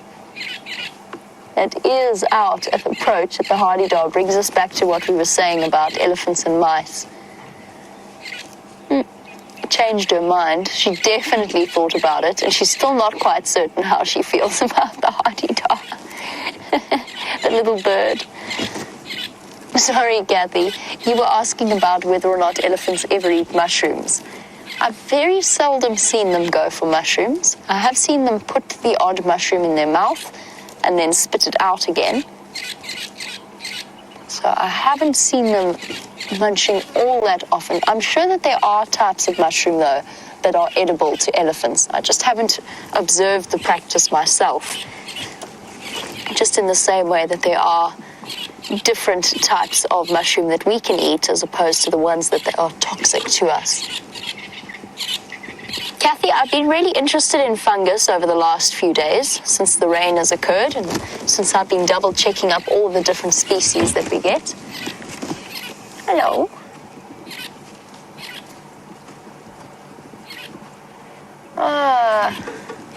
Dave, let's have a look at this elephant ball at the back here. Is this our gentleman friend?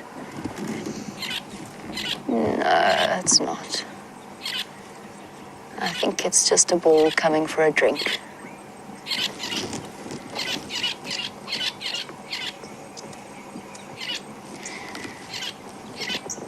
As wonderful as the sighting is, I think it is time for us to take our leave. We want to get to the lions before they start to get up and move about. So I'm going to leave our elephants for now. In the meantime, let us find out what Brent is up to.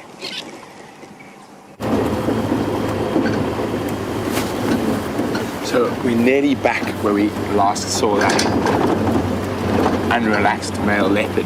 Well, Liam and I have been calling him the ghost, which for now, or spooku. The ghost. I quite like that. What do you think, Vim? I like it. You like it? Vim likes the ghost as well. So we're going to get up junction with the north and eastern boundaries. I'm going to put the car into low range. I'm going to go really, really slowly. I'm not going to be quiet. I want him to get used to the sound of people's voices. And we've already had one win today, the fact that he didn't disappear off at high speed. He walked off.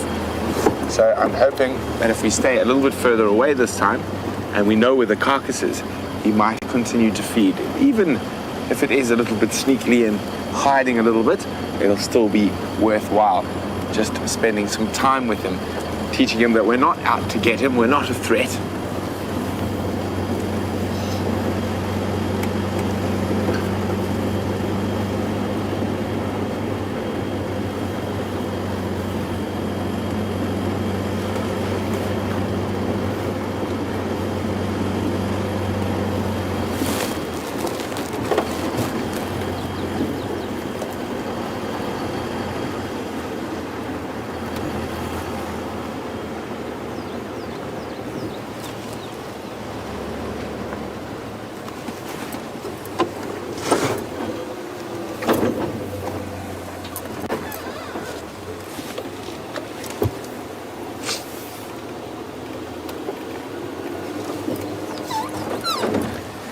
Crystal in California says, has he hoisted his kill? And not when we were last there, Crystal. So unfortunately we won't be able to stay after dark, but you're spot on correct. A lot of leopards that aren't relaxed during the day are far more relaxed at night.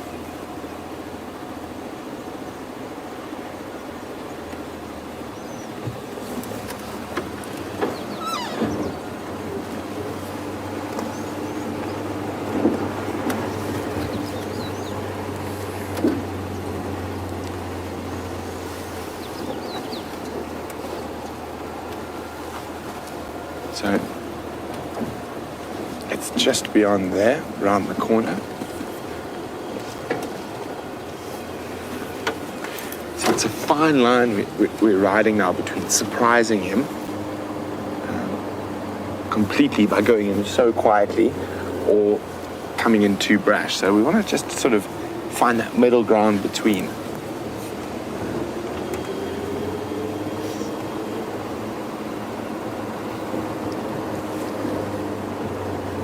Now, if he's not there now, we'll leave, and then we'll come back again a little bit later, do another big loop, and maybe try it just before dark.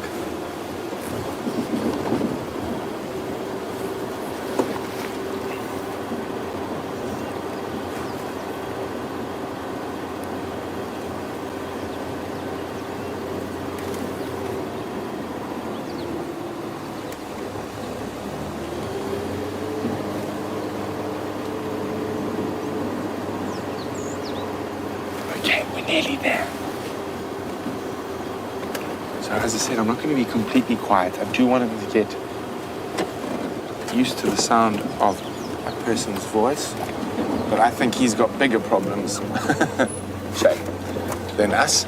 Literally bigger problems than us for the second time today.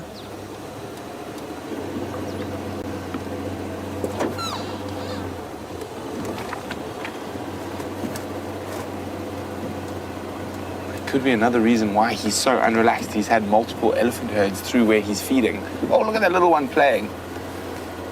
He's just charged off there.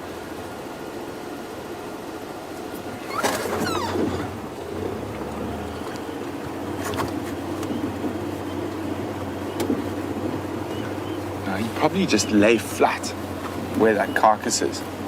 The elephants might have smelt it, but just decided to move on past. Still with the Africa Djuma Ara?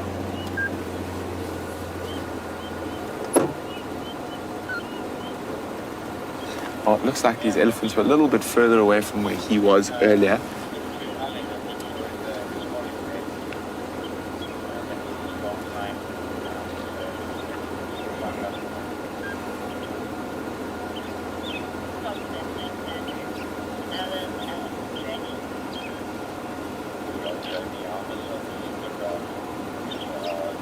Ellie's actually moving off into Torchwood, not hanging about.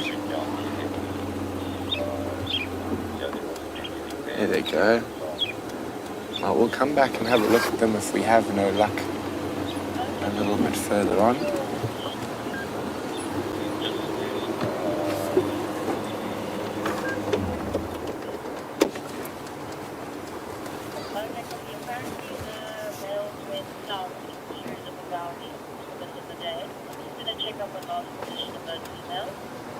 Okay.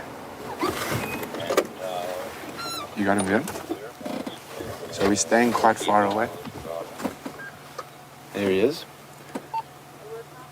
So we're gonna stay at this distance. We're not gonna push our luck any further. And he is lying. Of course, not the best visual, but this is the type of work it takes to habituate these cats. So maybe in about half an hour, we may be able to move a little bit closer. Just trying to get a shot of his face for ID purposes, but it is proving quite difficult. Also just trying to ascertain how old he is. Very difficult to see through the bush.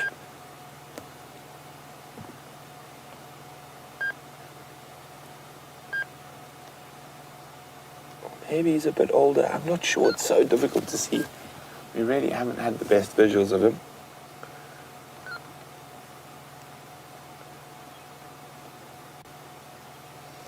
But often with these type of situations, patience is by far the best. So, as nice as it would be to be 10 meters closer, I think where we are now is definitely at his comfort zone. So he's happy with us. He's not trying to run away. He's not showing any obvious body language, signs of body language that he's uncomfortable. So we're going to call it, how much do you think that is? 50 meters? Have him? Give or take. About 50 meters, and that's what he's comfortable with at the moment. So we're going to just sit here at about 50 meters for a while.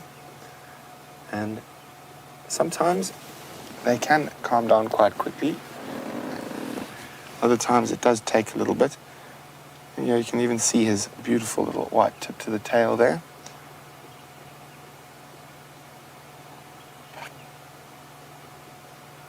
And you can see the flies irritate him quite a bit. Oh, sorry.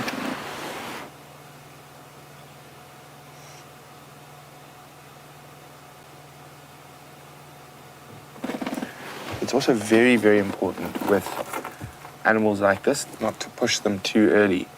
If you do, he'll never be relaxed.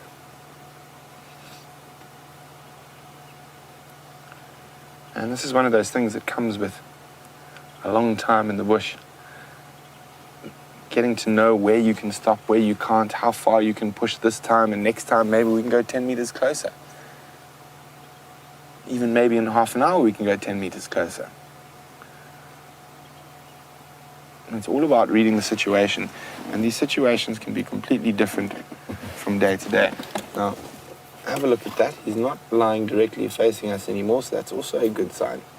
So he definitely sort of far enough away that he is comfortable now. As sort of over 6, but probably under 6, but said it's quite difficult to see through that grass at the moment. No, then when you saw he shake his neck, there's no obvious dewlap there.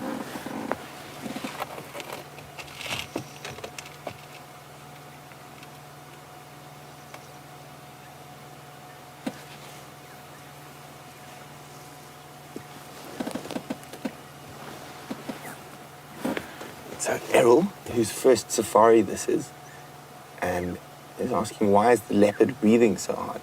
Errol, he's got a belly full of kudu. It's very hot. And one of the hardest things for a leopard is the dissipation of heat. So what he's trying to do there is just pass down. What have you seen, Liam? Oh, that's probably Mom.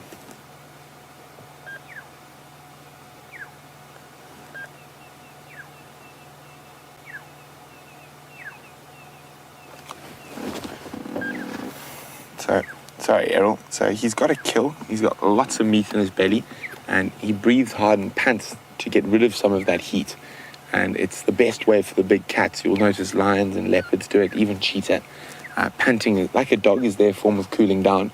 So he's hot and he's got a big belly, and digesting all that meat does cause heat, that whole process. So that's what he's doing, busy getting rid of his excess heat. He seems to have relaxed down quite nicely. And I'm slowly started raising my voice.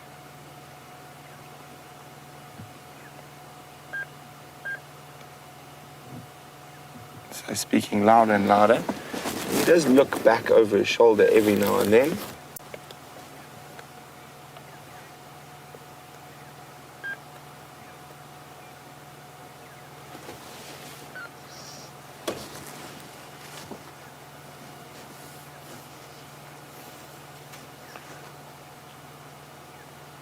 Look at that. He's definitely aware we're here.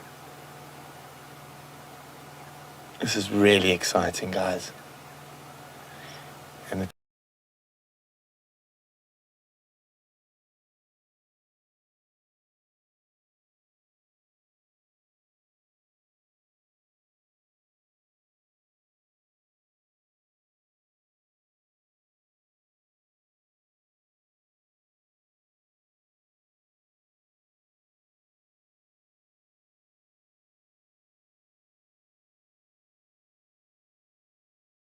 that it's a male from the tracks.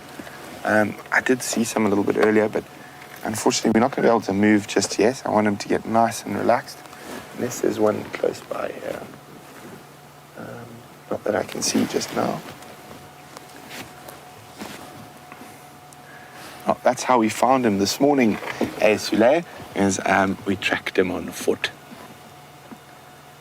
So we found where he dragged a baby kudu across the road, and we walked in, but before we found the kudu, and I think that could be mom.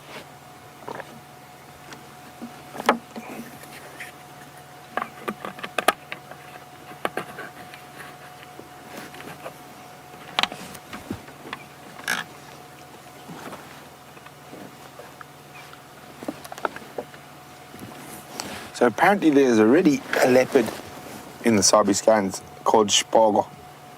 And he's the son of the white-cloth female from Mala Mala, but apparently he's further south these days. So, I don't know, we'll just go with Ghost then, Liam.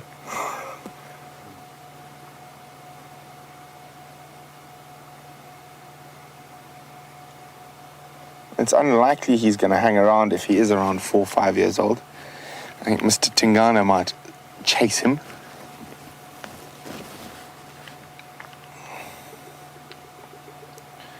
But fortunately for him, Mr. Tingana is near the boundary.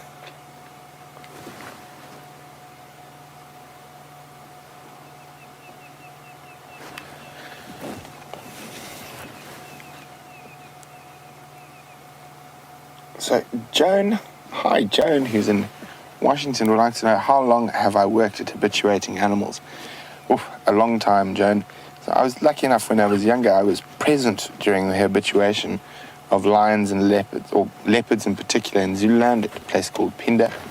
And then in northern Botswana, we went and took over a hunting area and started photographic safaris there. So a lot of the cats were quite skittish. I think the biggest challenge then after that I faced has possibly been in Zambia and in Tanzania, in areas where they hadn't even seen vehicles, let alone people, for years and years and years. So he's obviously had some contact with people. In some of the areas I've worked, this is even way too close to a leopard. You can see he's actually quite far away, and they run at even the slightest noise. But at night, it's generally easier. But I said, probably the best way I've found is if you find a drag mark and you find a kill. I'd often come just leave an empty vehicle with the old BBC news radio playing.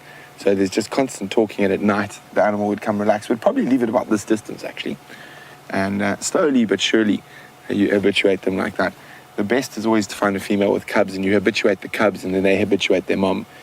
Cubs are much easier. Older leopards, once they get older, they are quite already nervous animals. They rely on camouflage. So anything they're slightly unsure of, like us, when it's an adult, it's better in their mind for them to just get out of Dodge, so to speak. But I'm sure this guy must have had some, maybe not a lot. And some leopards are just more relaxed than others. You can have a leopard that was born to a Sabi Sands female and viewed from when it was 2 months old and reaches adulthood and just decides it doesn't like cars and runs away from them. You can see his general body language now is a lot more relaxed than we first arrived. And even though I am talking quite a bit louder than I was, he doesn't seem too perturbed, more irritated by the flies than anything else.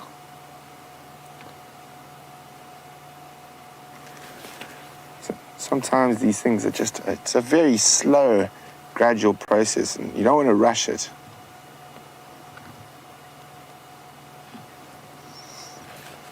So Kat in Tampa is wondering how far away is Tingana from the ghost.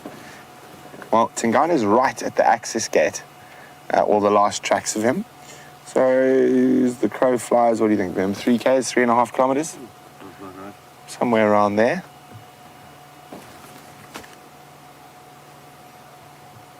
Look, he's going to get up. Maybe he's moving back towards the kill. You can see a far more calm walk than the one we had earlier.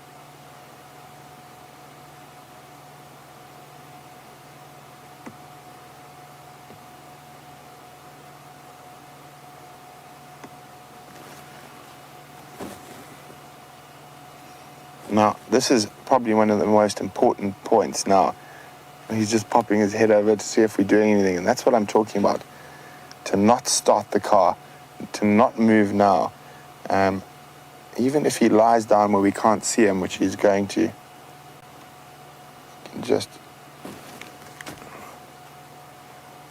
So really, there we go, his tail's still there. He's laid down in that thicket there. I can just see his tail flicking. You see that, Vim? Mm-hmm. And this is very important that we don't move the car now. Don't start the car. Don't go any closer. Don't put any more pressure. So I'm hoping he will move back to where that carcass is. He's probably just moved like any other leopard would move to get away from the flies. And I don't think, judging from that behavior, the way he walked, it was anything to do with us. So we're going to sit here, and this is really important now that we don't start the car and don't move. Just not give him any negative connotations with movement. So if you start moving every time a nervous leopard moves, he immediately associates that with something troublesome. But he's still there. I can just see his tail flick every now and then. So we're going to sit here for a bit longer. But isn't this a wonderful sunset safari where we can go from one big cat to another?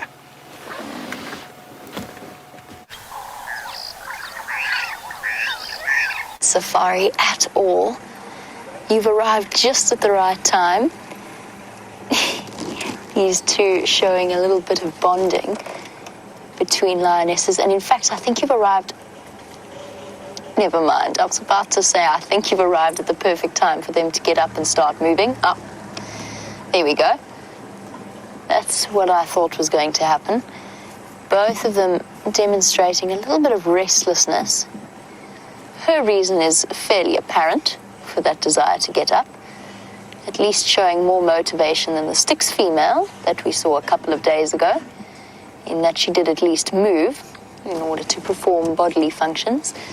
Nevertheless, she was showing lots of signs of yawning, licking her paws, and then licking the other female, and that almost always precedes a movement from the lionesses or lions. Bless you, girl.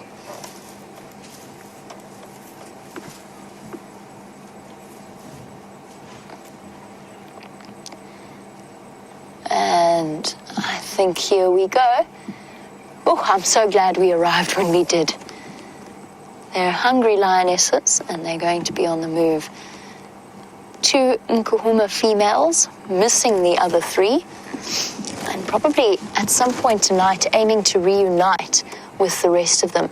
We did get a report that at least some of the Nkuhumas were on Manyeleti, so the property to the north of Buffelshoek, which is to the north of our boundary. I'm sorry, just bear with me one moment. Ephraim's trying to get hold of me. Go ahead, Ephraim. It's just me at the moment. It looks like they're going to get mobile north.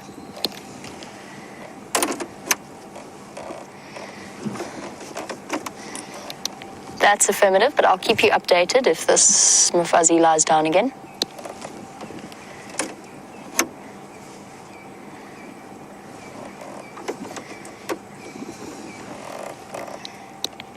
Okay, copy.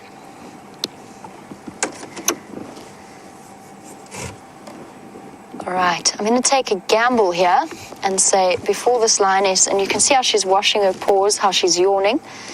I'm going to take a gamble and say that she's about to get up as well, and that I'm going to aim to get ahead of her by looping around on this game path that we followed, all this morning, to try and get around to the other side. I just have to do some dodging of some trees.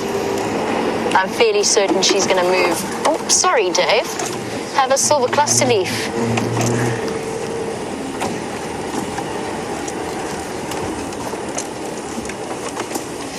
Cool. Everybody watch your heads.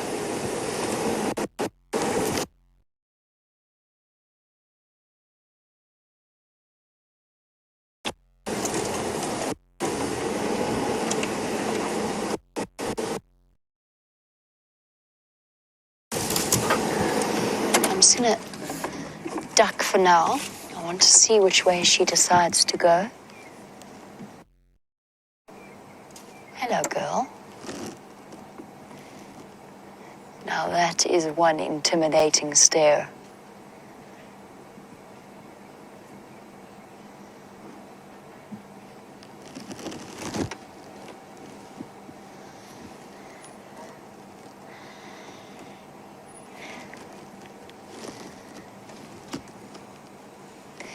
Deborah, our armchair traveler, it's an absolute pleasure. Deborah's just saying that she's had a wonderful sunset safari and would like to thank everyone at Wild Earth. Speaking for everyone at Wild Earth, it is always a pleasure to have you on board and enjoy these really wonderful experiences.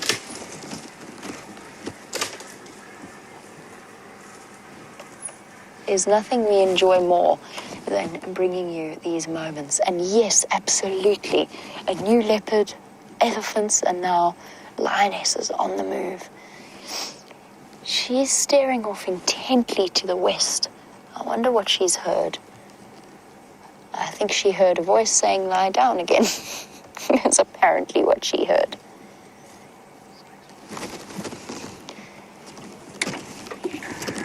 Here comes the second lioness to join her. I can't reposition right now just because I don't want to startle her. Okay, she's all right. They're still yawning, still showing signs of restlessness, so they are going to keep moving. I don't think this is a very long stop.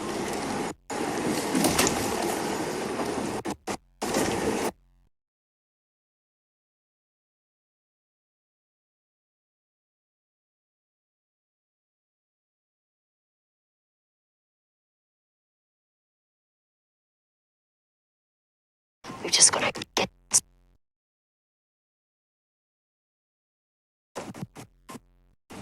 There we go. Now, there is a chance we could lose them in this block.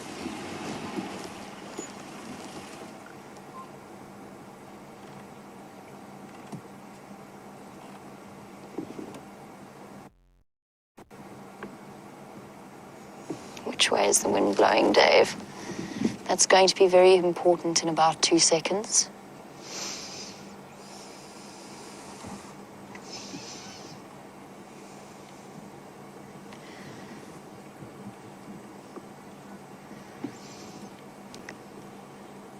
All right.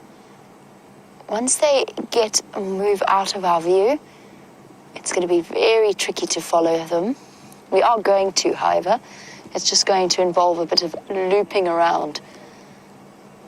And while we do that, let's head back over to Brent.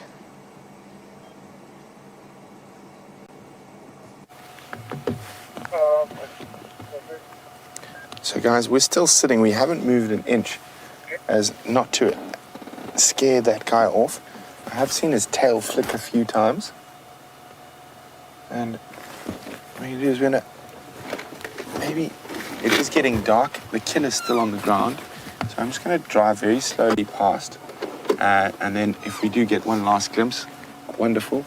Other than that, I'm going to zone this area so no one else comes here, especially with him being skittish and especially with that kill on the ground.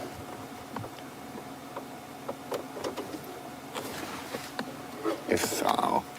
There you go. Very important. Let the car run. Don't move straight away.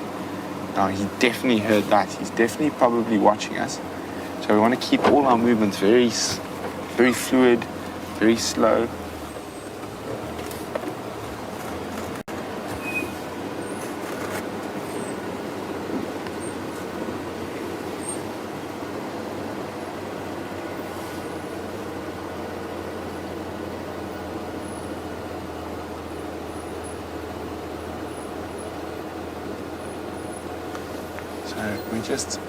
Even if I do see him, I'm not going to stop. I'm just going to carry on past. Okay, I can see him, but we're not going to stop. He's crouched down a little bit low. Actually, he's looking okay. Now, again, it's all reading every situation slightly differently. It is a bit darker. He might be a little bit more relaxed now. Go. You got him, Vim. Be the fact that we've just sat there quietly. We haven't put pressure. We haven't tried to off-road up to him. And he is looking a lot more relaxed. Look at that. He's lying flat. This is incredible. And a little bit of patience pays off so much with an animal like this.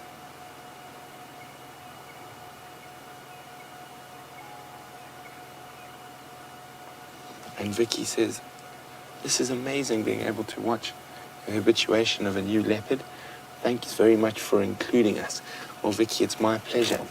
And it's nice to actually see animals that aren't relaxed, because a lot of people often assume that you just drive around and the leopards sort of lie next to the road and they're very easy to find. But there has been a lot of work beforehand to get them to that stage.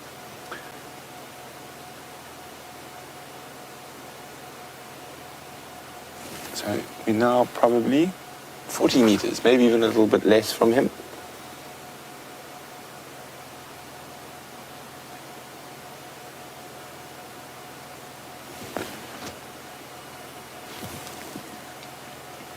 Now, the fact that he's lying down with his head on the ground and he's not constantly staring at us is a huge, huge positive.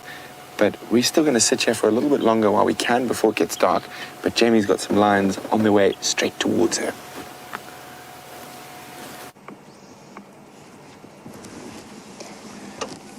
Lions just walked right past the vehicle and on their way down the road. Walking straight into the sunset. One of them with a slight limp at the back. Can't quite work out exactly where she's limping from.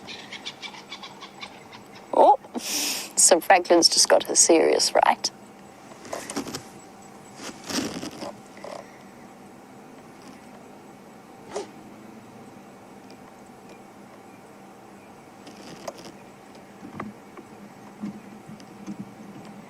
How awesome is this?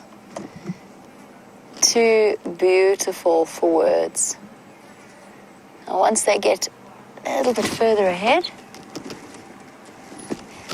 we'll be able to loop around them and just go across to the front.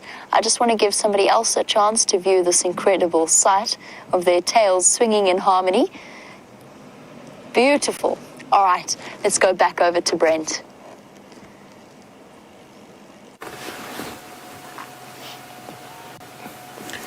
So I know it's not the best visual of a leopard.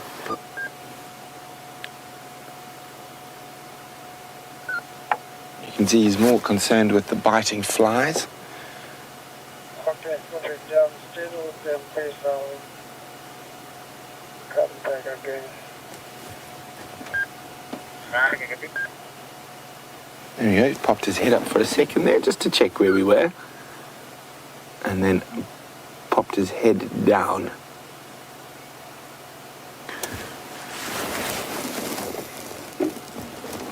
It's still difficult for me to give an exact age. I mean, I haven't seen him nice and out in the open. But I'm still sticking with my, I'd say he's between 4 and 5.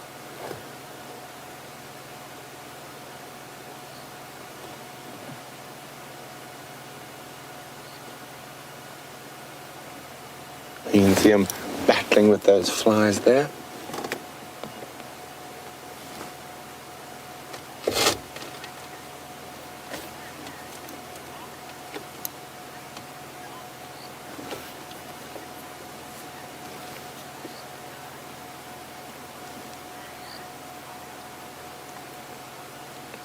So Marianne has put a very great point in here. Would I collect his scat for the Panthera project on leopard lineages? Most definitely, Marianne. And I actually plan to come, oh, look at that. I plan to come back once he's moved off and finished that carcass, because I'm sure there will be some scat close by, and definitely collect that scat. And I will hand that in. Let me just...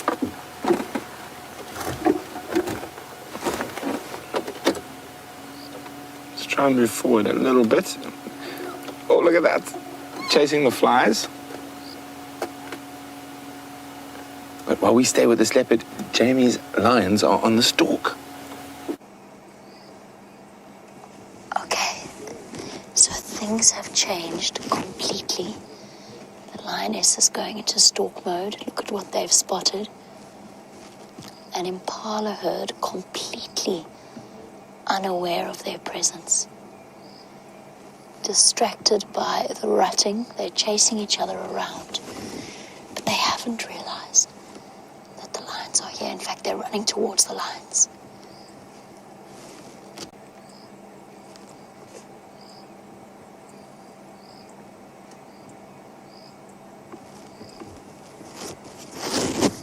You can see them dashing about. They're distracted.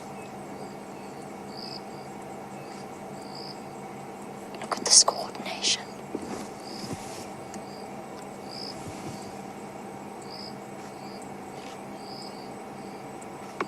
Now the lioness in the front is probably going to initiate the chase. The other might stay here. And now it becomes a question of patience and a waiting game.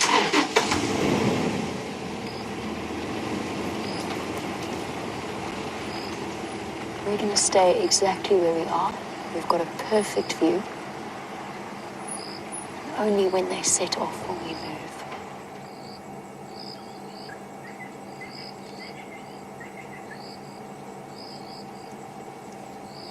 I don't see the impala anymore. I'm not sure where they've moved to. But for now it seems that the lioness are content to wait a little bit for their chance.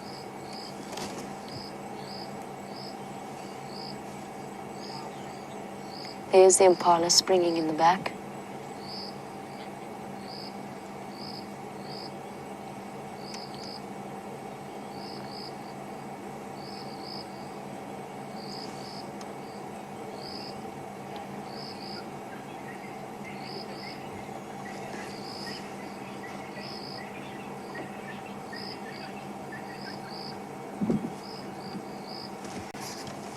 For now, the action has died down.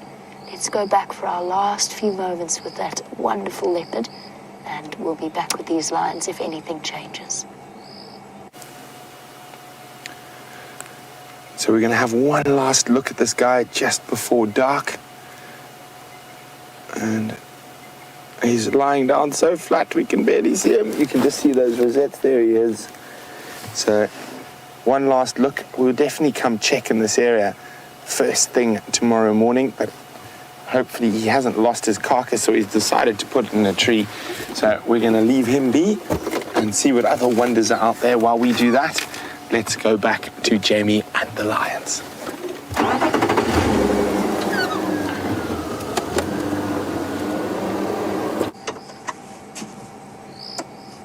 Here we go. The lions carefully watching the impala still. There is another vehicle coming to join the sighting. We're still going to stay exactly where we are. Happy with our position for now. Impala is still completely unaware at the back. I can see the flashes of white as their tails twitch.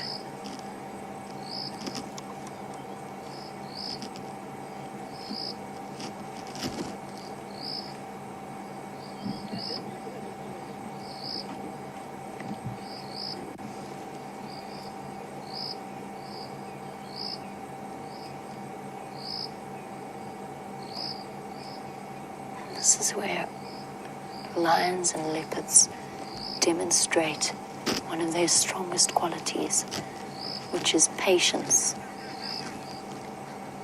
The wind for them at the moment is perfect. And the impala, look at them, they're so distracted at the back there. The young ram's starting to rut. All you can see is flashes of white. I know that the sun is starting to go down. Unfortunately, we can't move any closer, or we can't illuminate any further. Oh, yes we can. Got one more. Perfect, thank you, Dave.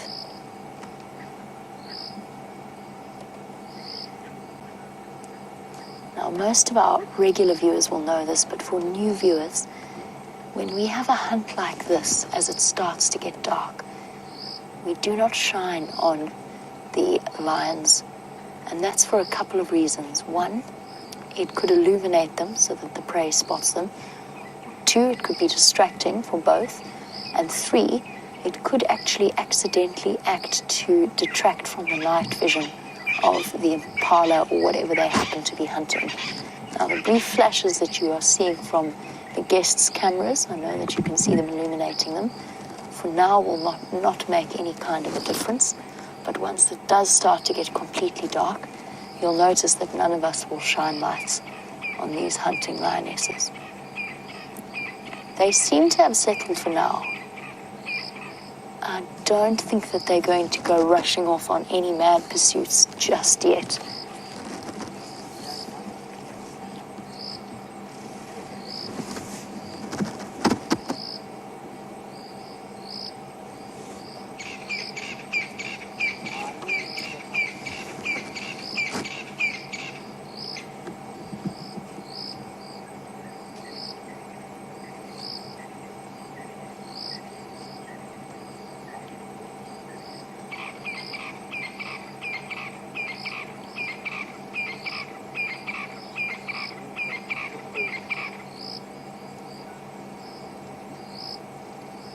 I'm amazed that these lionesses have been or have got active as soon as they have.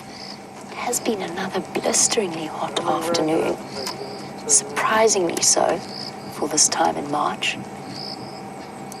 But at least the bush now is starting to carry that proper African scent of a summer's night that I've been missing over the last few months, since we have so lacked in rain.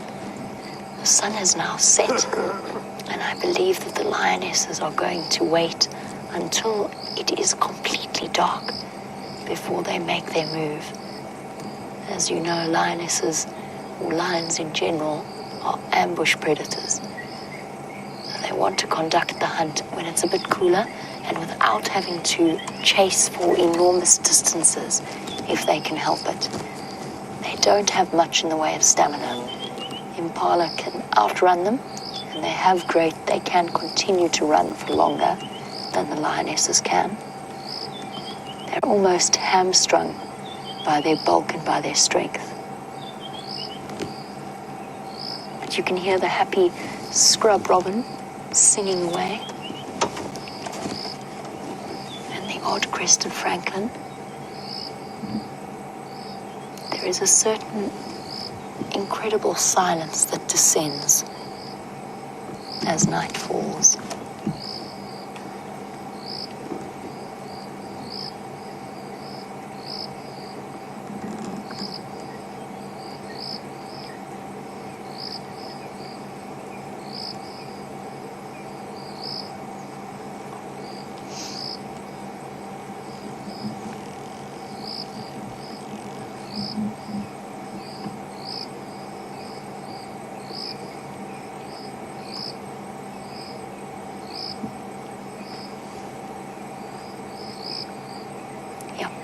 That's going to be their game.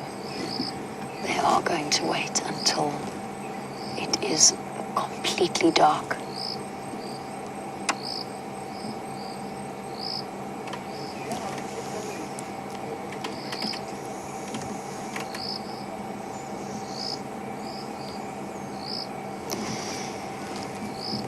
Now, Snoop, just as I was talking about the fact that it is going to get darker and that the lionesses are waiting for it to get dark, you're wondering about why lionesses only succeed 20% of the time. And the answer to that is because of that ambush situation that I spoke of. Just by the way, they're no longer actually actively hunting. So the presence of the vehicles is not doing any damage to their hunting capacity. They are going to wait it out until it's a little bit darker. But Snoop, that's one of the reasons why, is that they are more built for short-based sprints. Pretty much every animal, every prey species here is capable of outrunning a lion and has greater stamina. But lions will give up as soon as they realize that they've been spotted too soon for the chase to be successful. They will actively give up on the chase rather than waste the energy and risk the overheating that they could be exposed to.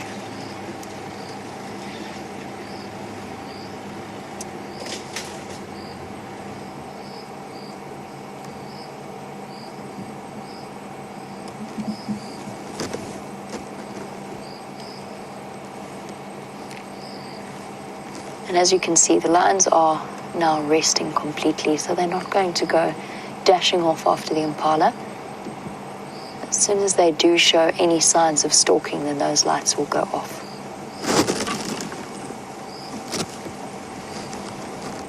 That is such a beautiful image.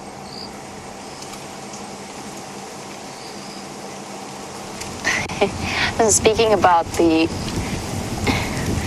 Nkahuma lionesses, oh, there's the wind. They need that wind. Isn't this image incredible, though? Look at them looking up at the moths above their head. James has said, hopefully the Nkahuma that runs like a cheetah is here.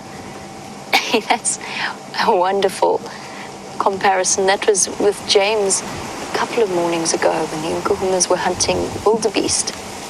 And we just hear James shouting, "She's running like a cheetah, look at her, she's running like a cheetah." It was such an incredible sighting.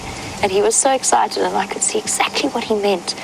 She was stretching out full, the sort of full length of her body. Oh, yawning again. Might be time to be up and about.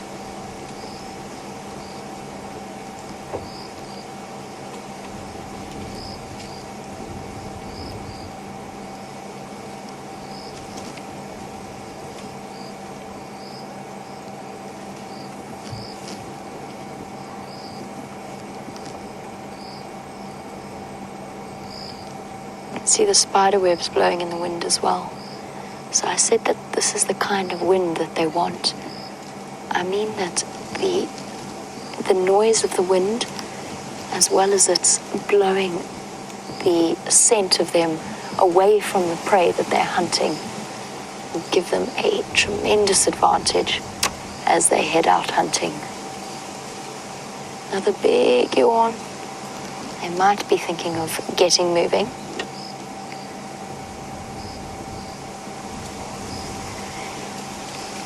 And Godfrey was wondering, on the subject of the sense of smell and the wind that is blowing, wondering if they can smell the impala. They might have been able to initially. Oh, such big yawns. It's time to get up. Godfrey was wondering if the lions could smell the impala. Yes, they might have been able to initially. I don't think they can anymore, though. The wind has very much changed direction. But I think, quite honestly, Godfrey, that they saw them before anything else.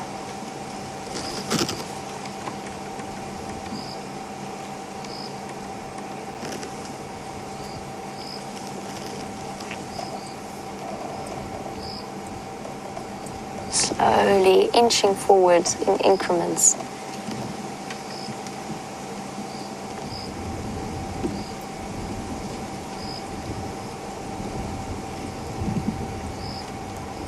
Errol, it's an absolute pleasure.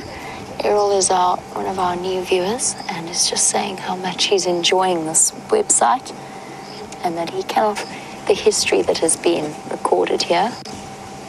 Another big yawn. She's going to get up next.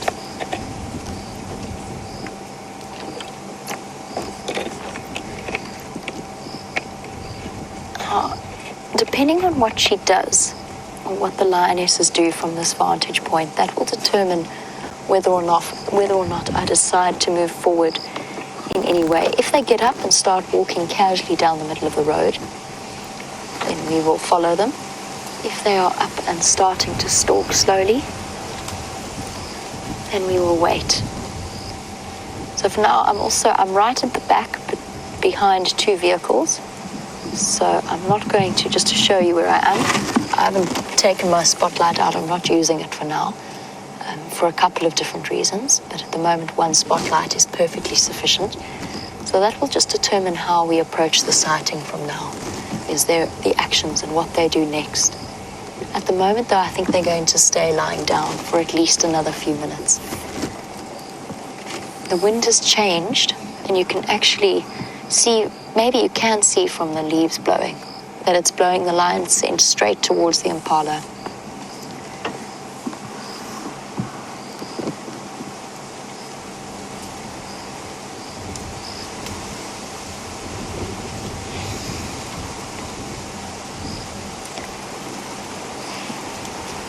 Sheehan, that's not a silly comment at all. Sheehan has said that she finds it amazing how similar their behavior is to house cats.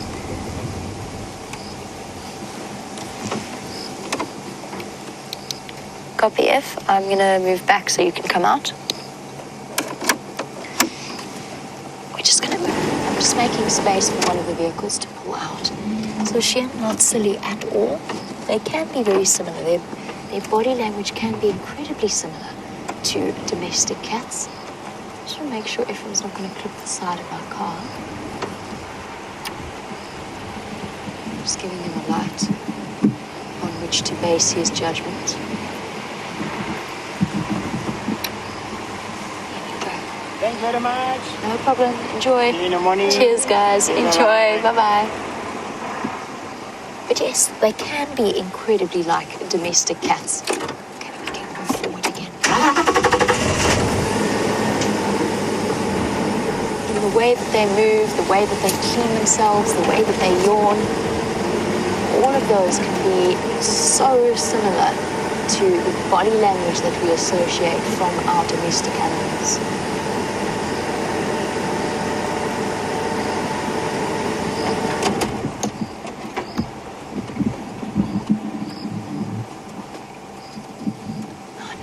It's really dark, but we are just going to sit here and watch what's happening and watch what they decide to do.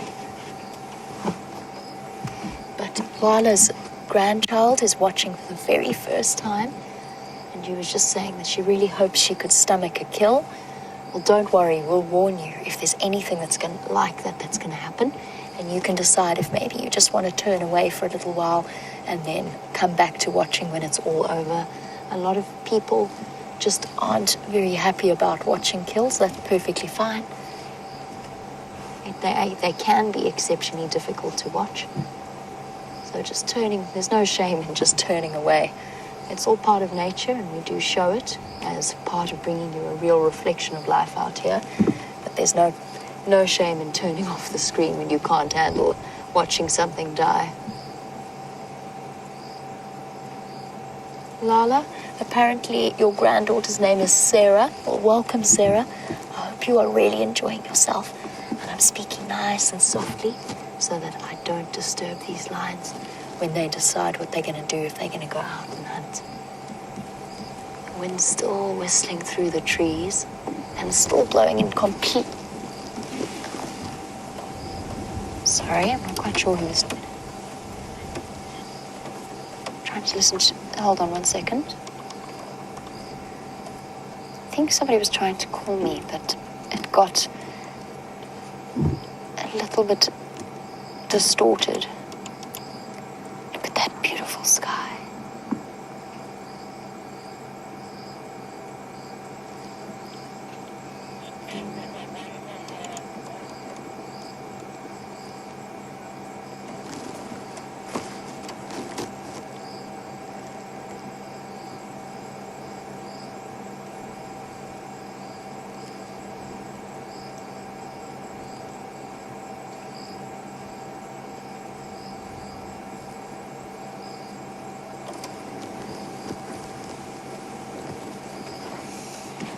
If they show any sign of moving, I have to wait this out.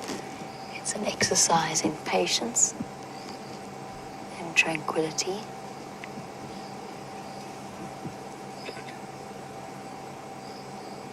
I can't hear anything from the impala. I'm not even sure if they're still where that we last saw them or if they've moved off a little bit. The other possibility, of course, is that Tinkone could come walking down the road. His tracks were just a little bit to the north of where we've seen them.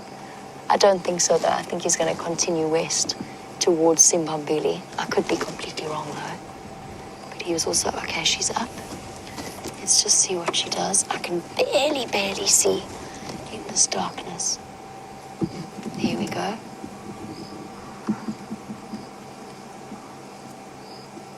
She doesn't look like she's stalking.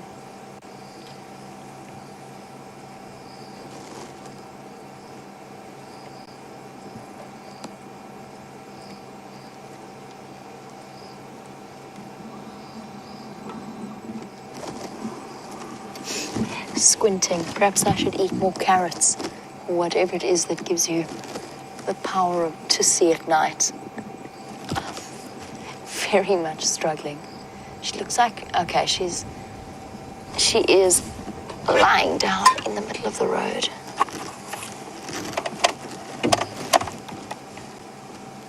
I can't actually shine on them without shining on Taxon's guest. There they are. Okay, we're turning off, sorry. I know it's just gone completely black, but we're just only shining a little bit at the time. Oh. They have picked a main road to decide to operate their hunt on. And that is not, in fact, a game drive vehicle. Although the one behind it might be. Oh dear. Ladies, not a good place to decide to conduct your hunt. The main access road. We're going to pull off the road completely. We're actually going to back up completely. I'll ask Taxon to keep us updated on the sighting.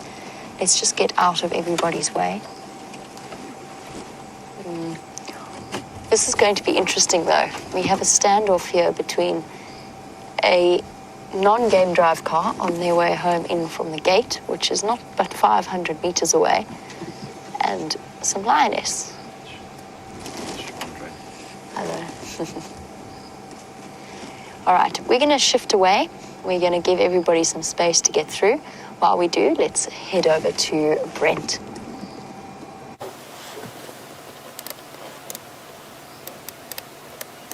Look at that elephant silhouette in the sunset. Well, the sun's already set, but just in that late afternoon glow. Isn't that gorgeous? And seeing how they melt away. There's this beautiful big herd all over quarantine, and VM and I are just sitting here in the dark, enjoying some time with them, the sounds. And there's that all around us, actually behind us and in front of us. You can't really see all of them, but if I pop my little side light on, there we go. You can see one there. Isn't this amazing? And this wind's picked up out of nowhere. You know, this eddy's coming a bit closer to us. We are waiting for another one to move onto that sort of horizon so we can get that incredible silhouette again. But there's this wind that's picked up out of nowhere. There's not a cloud in the sky, but there's this really hot wind. And you can sort of see it on the tree there. But these elephants are still incredibly relaxed. Hey, little boy.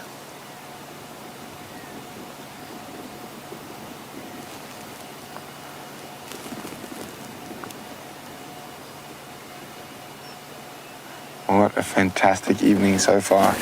Lions, leopards, elephants, and obviously for me, the excitement of a new leopard. Maybe on the move. Off he goes. Being a proper little boy. You can just make out another one there. Turn the lights off. The silhouette in the sunset. Now we were hoping that they were going to walk a little bit further through the sunset.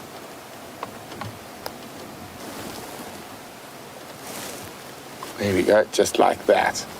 Isn't it great when a plan comes together?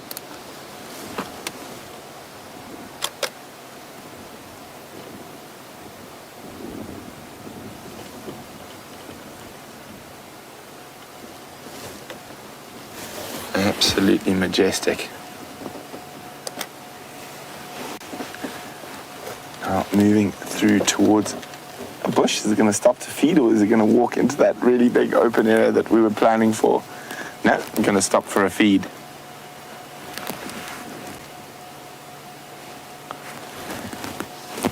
We are incredibly lucky to live in a place like this,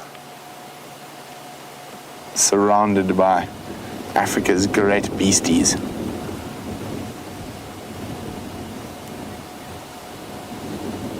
can see the wind.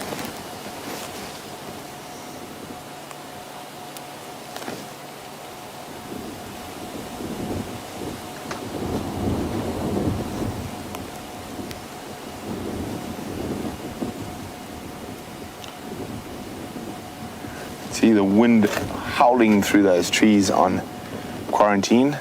There we go, them. Perfect timing. That's the one we were looking for, moving out through that slightly more open patch. And with everything out in the bush, a little bit of patience really pays off.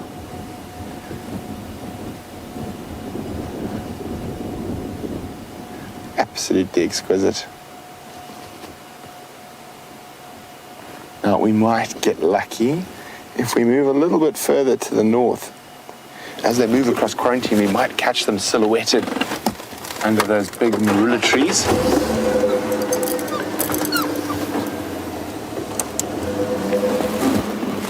Make sure there's no elephants still behind us. Nope, they've moved off. Last thing we want to do is give them a fright. So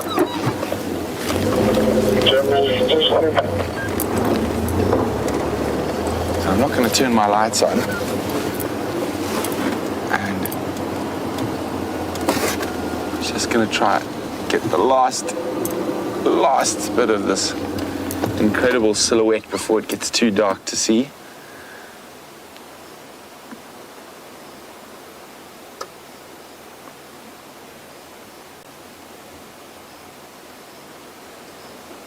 Now again, there's another really awesome sort of open area just past where they are now.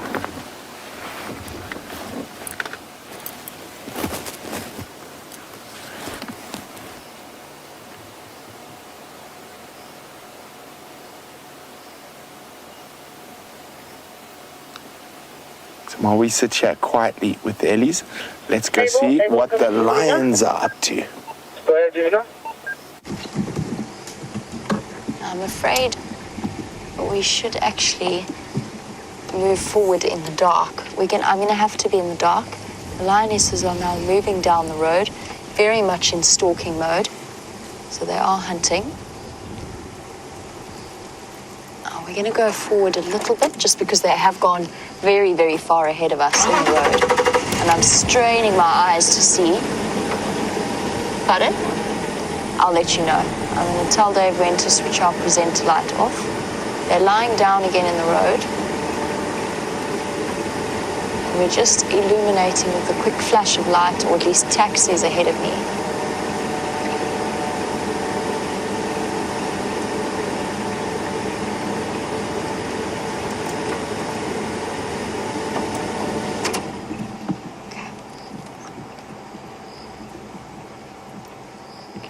Dave's going to take my presenter light off now. I know you can't see exactly where they are and what they're doing, but they are just a little bit ahead of us. So we're just going to have to sit in the dark and listen. And maybe watch that stunning sky as we do. I'm not sure if you can hear the wind gusting about me.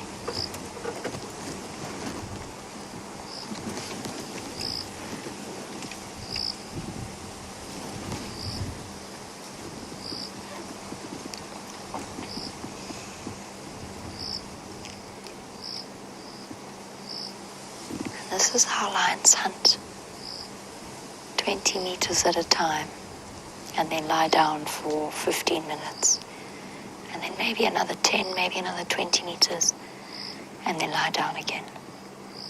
Slow and steady and very, very careful is their approach.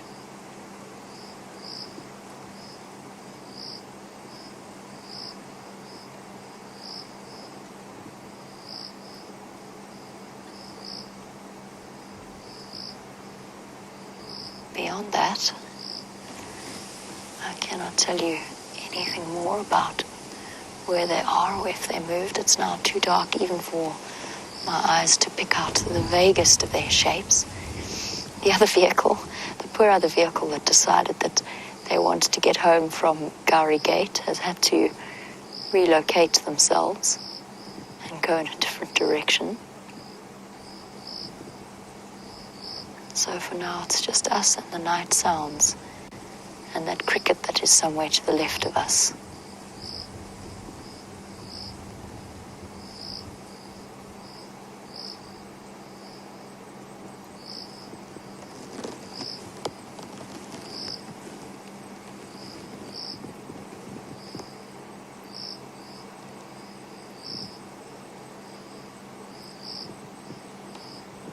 This is where the night starts to play tricks on you. And you start imagining all kinds of sights and sounds while you sit and you wait in complete darkness. It's a very strange sensation. I mean, I think what I'm looking at is a lion. It might also be a tree, for all I know. Is just a darker shade of black on black in the night. All right, I promise to keep you updated. Let's find out what's happening on Brent's side.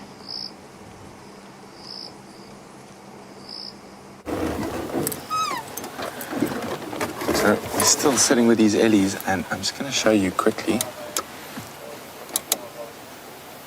They're right next to us. We've just... Oh, it's the guy with the floppy ear. Hello, mister. So sometimes Ellies don't like lights. Vim and I have just really been sitting in the dark, just listening to them. It is a really special thing. You hear them as they move through. Let me kill this completely.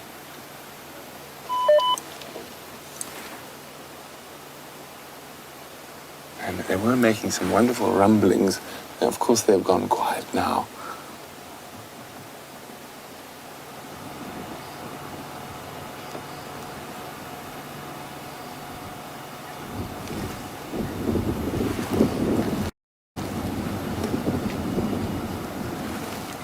is picking up again. Let's just move a skosh forward.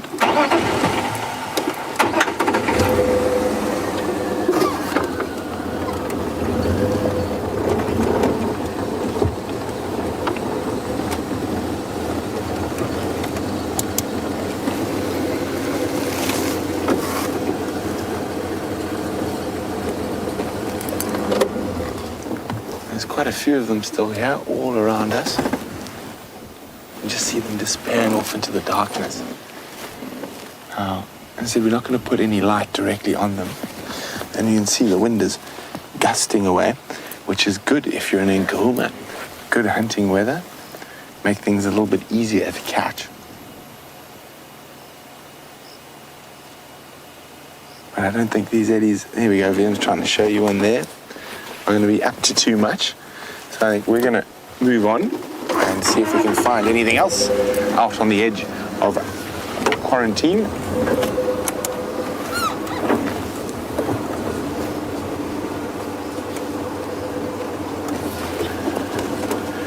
There's my big spotlight, there it is.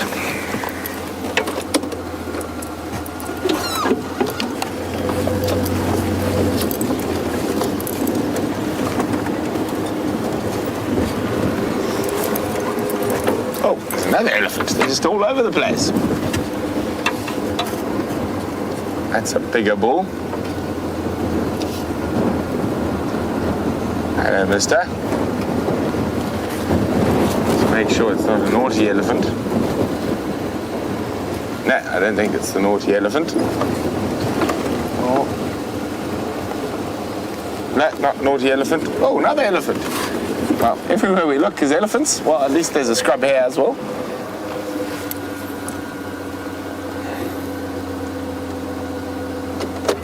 You can see, even though he's not facing us, his ears, watch how they pivot and move to catch any potential sound around him. And then you can see his fluffy white tail just popping out.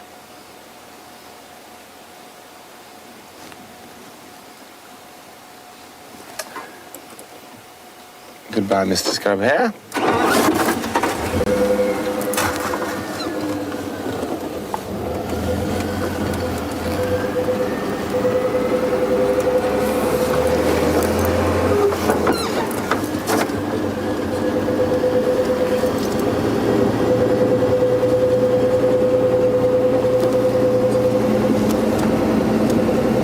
So maybe that African civet's around, or maybe the serval that Jamie and VM found the other night. Anything is possible out here in the African bush.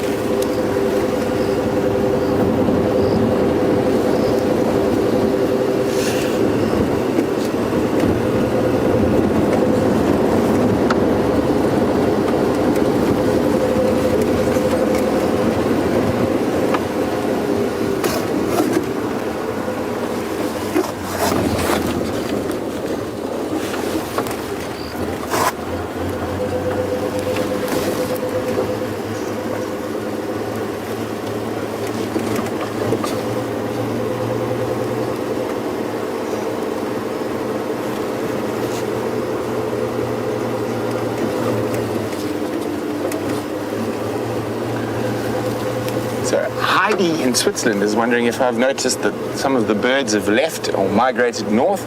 Yes, Heidi, I mean, the barn swallows are gone. I haven't seen a European roller in a day or two. So I think quite a few of them are left. There's the odd woodlands kingfisher still around, and the European beavers are still around. But a lot of the others have already departed.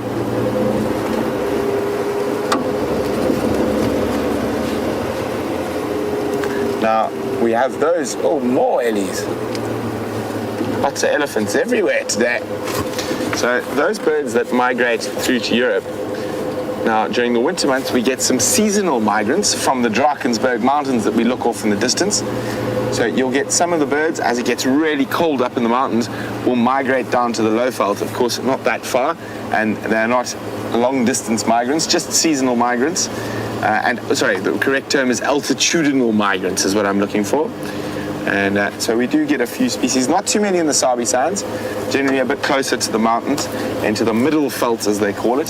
Certain robin species, and that will actually move down from the higher areas where it gets very cold.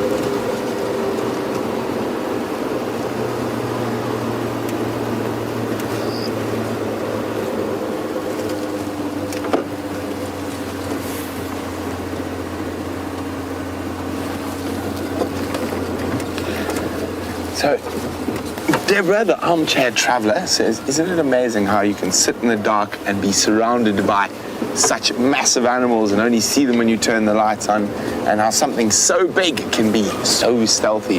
It is incredible. It's one of the things I like about them. And they can be so quiet, or they can be the noisiest animal in the bush with trumpets, screams, roars, rumbles, all sorts of fanfare.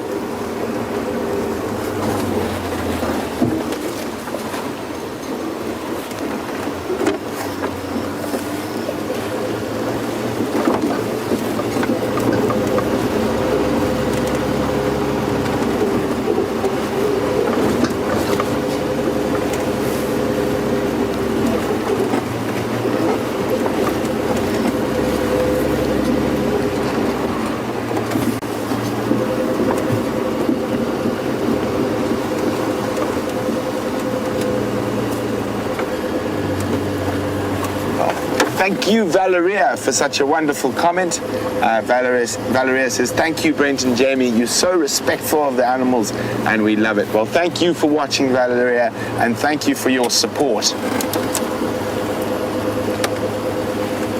There's a car coming. I was going to find a spot to just pull over for them. Oh, no, they're going, I think, where I was planning on going. But anyway, I think they're heading home towards the western edge. I'm going in search of that serval that was seen a few nights ago. I think that's Aubrey on his way home.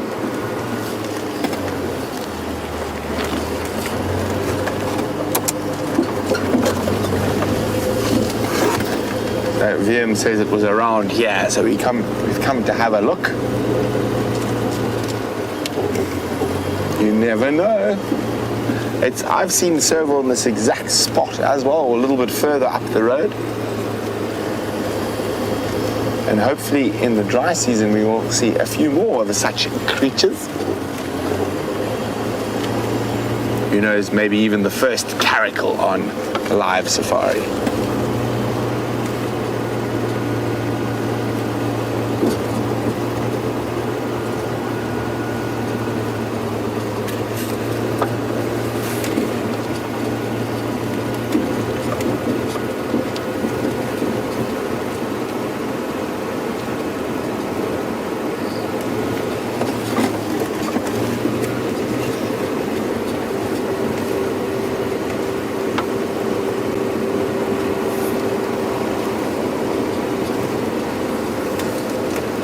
Okay, so now we're heading into the open area where that serval was last seen.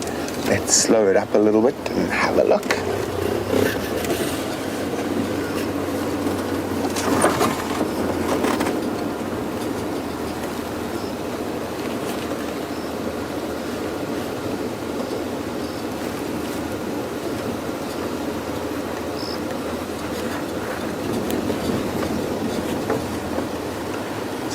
Serval are great eaters of rodents, one of their favorite foods.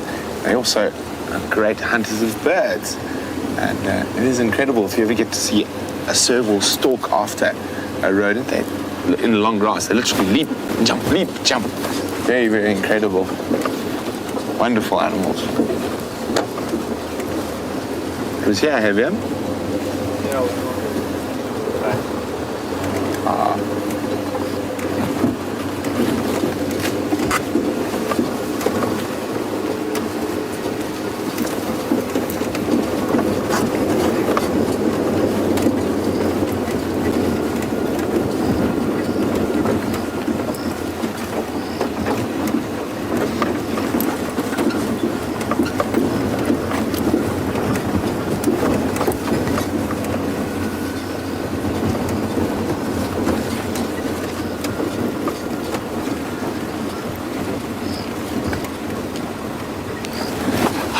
John Crawford, who's a new viewer. Lovely to have such a bunch of new viewers on board with us over this weekend and into this week. John would like to know, how does one become a safari guide? Well, John, lots of different ways and means, and you can either do an apprenticeship at a safari lodge, and then they might take you on their training course. There are training courses that you can pay for, and then you do placements or work experience, and then depending, sometimes the work experience will take you on afterwards, other times not. It depends. There's lots of different types of safari guiding. I mean, from what we do through to driving a large vehicle through Kruger with lots of people on the back. So it all depends on where and what you want to do.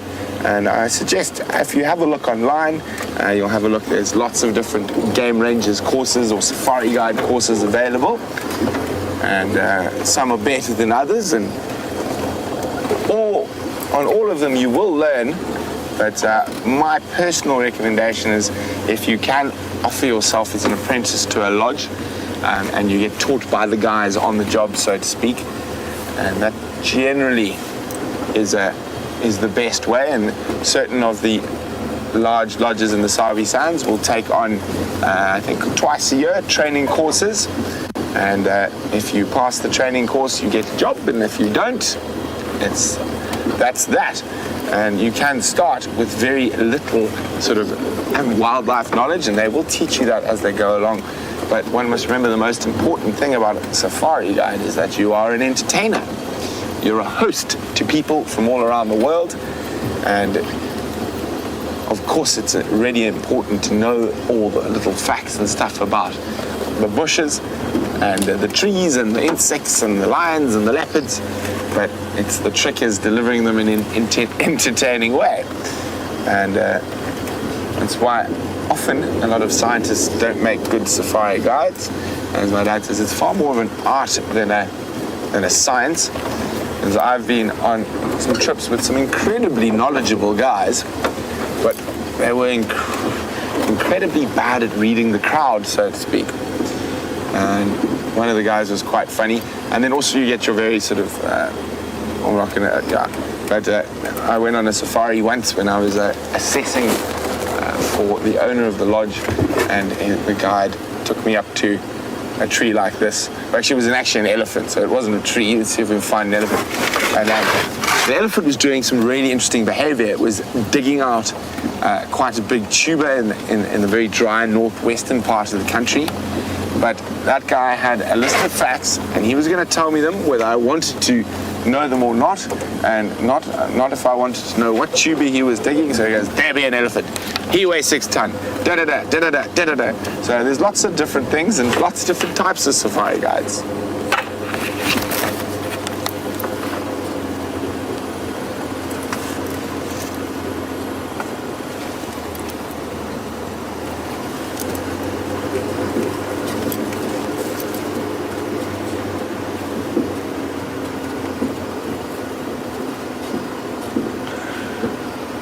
So it's been a fantastic sunset safari with a brand new leopard, but let's spend the last few moments with some lions. So from VM and myself on the rust bucket, bonne nuit.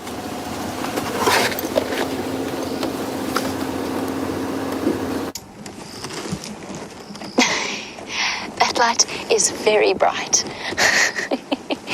So I just wanted to give you a quick heads up as to what's happening. The lionesses are still lying down in the middle of the road. They are still interested in the impala, but it's going to be a very long, very slow process. So we're not going to keep trying to sort of stay with them as it happens. It's not like a quick ambush hunt or chasing a buffalo herd. It's very, very different trying to stalk the ever alert, ever constantly alert impala. So we are going to end the show on time. I'm going to leave the lionesses to their hunt. We have just every now and again had a flash of a light from another vehicle, so they are still there. They're just very slowly making their approach, and it could last a long, very long time. Right, thank you very much, Dave, for all of your fantastic camera work. We've had an incredible afternoon. A herd of elephants on quarantine, and then that mystery leopard. And now the lioness is on the hunt. Hopefully, fingers crossed, for tomorrow morning's sunrise safari, we'll be able to come back and see if these two have had any luck while they've been hunting. This wind is a good thing, plus the fact that the moon hasn't risen. It's going to give them plenty of opportunity to go about their daily business. Thank you as well to Louise and Jerry in Final Control, who do a wonderful job of directing us, as well as to our brilliant technical department. Have a wonderful day wherever you are in the world, and we will catch up with you on the Sunrise Safari. Thank you for joining, and bye-bye.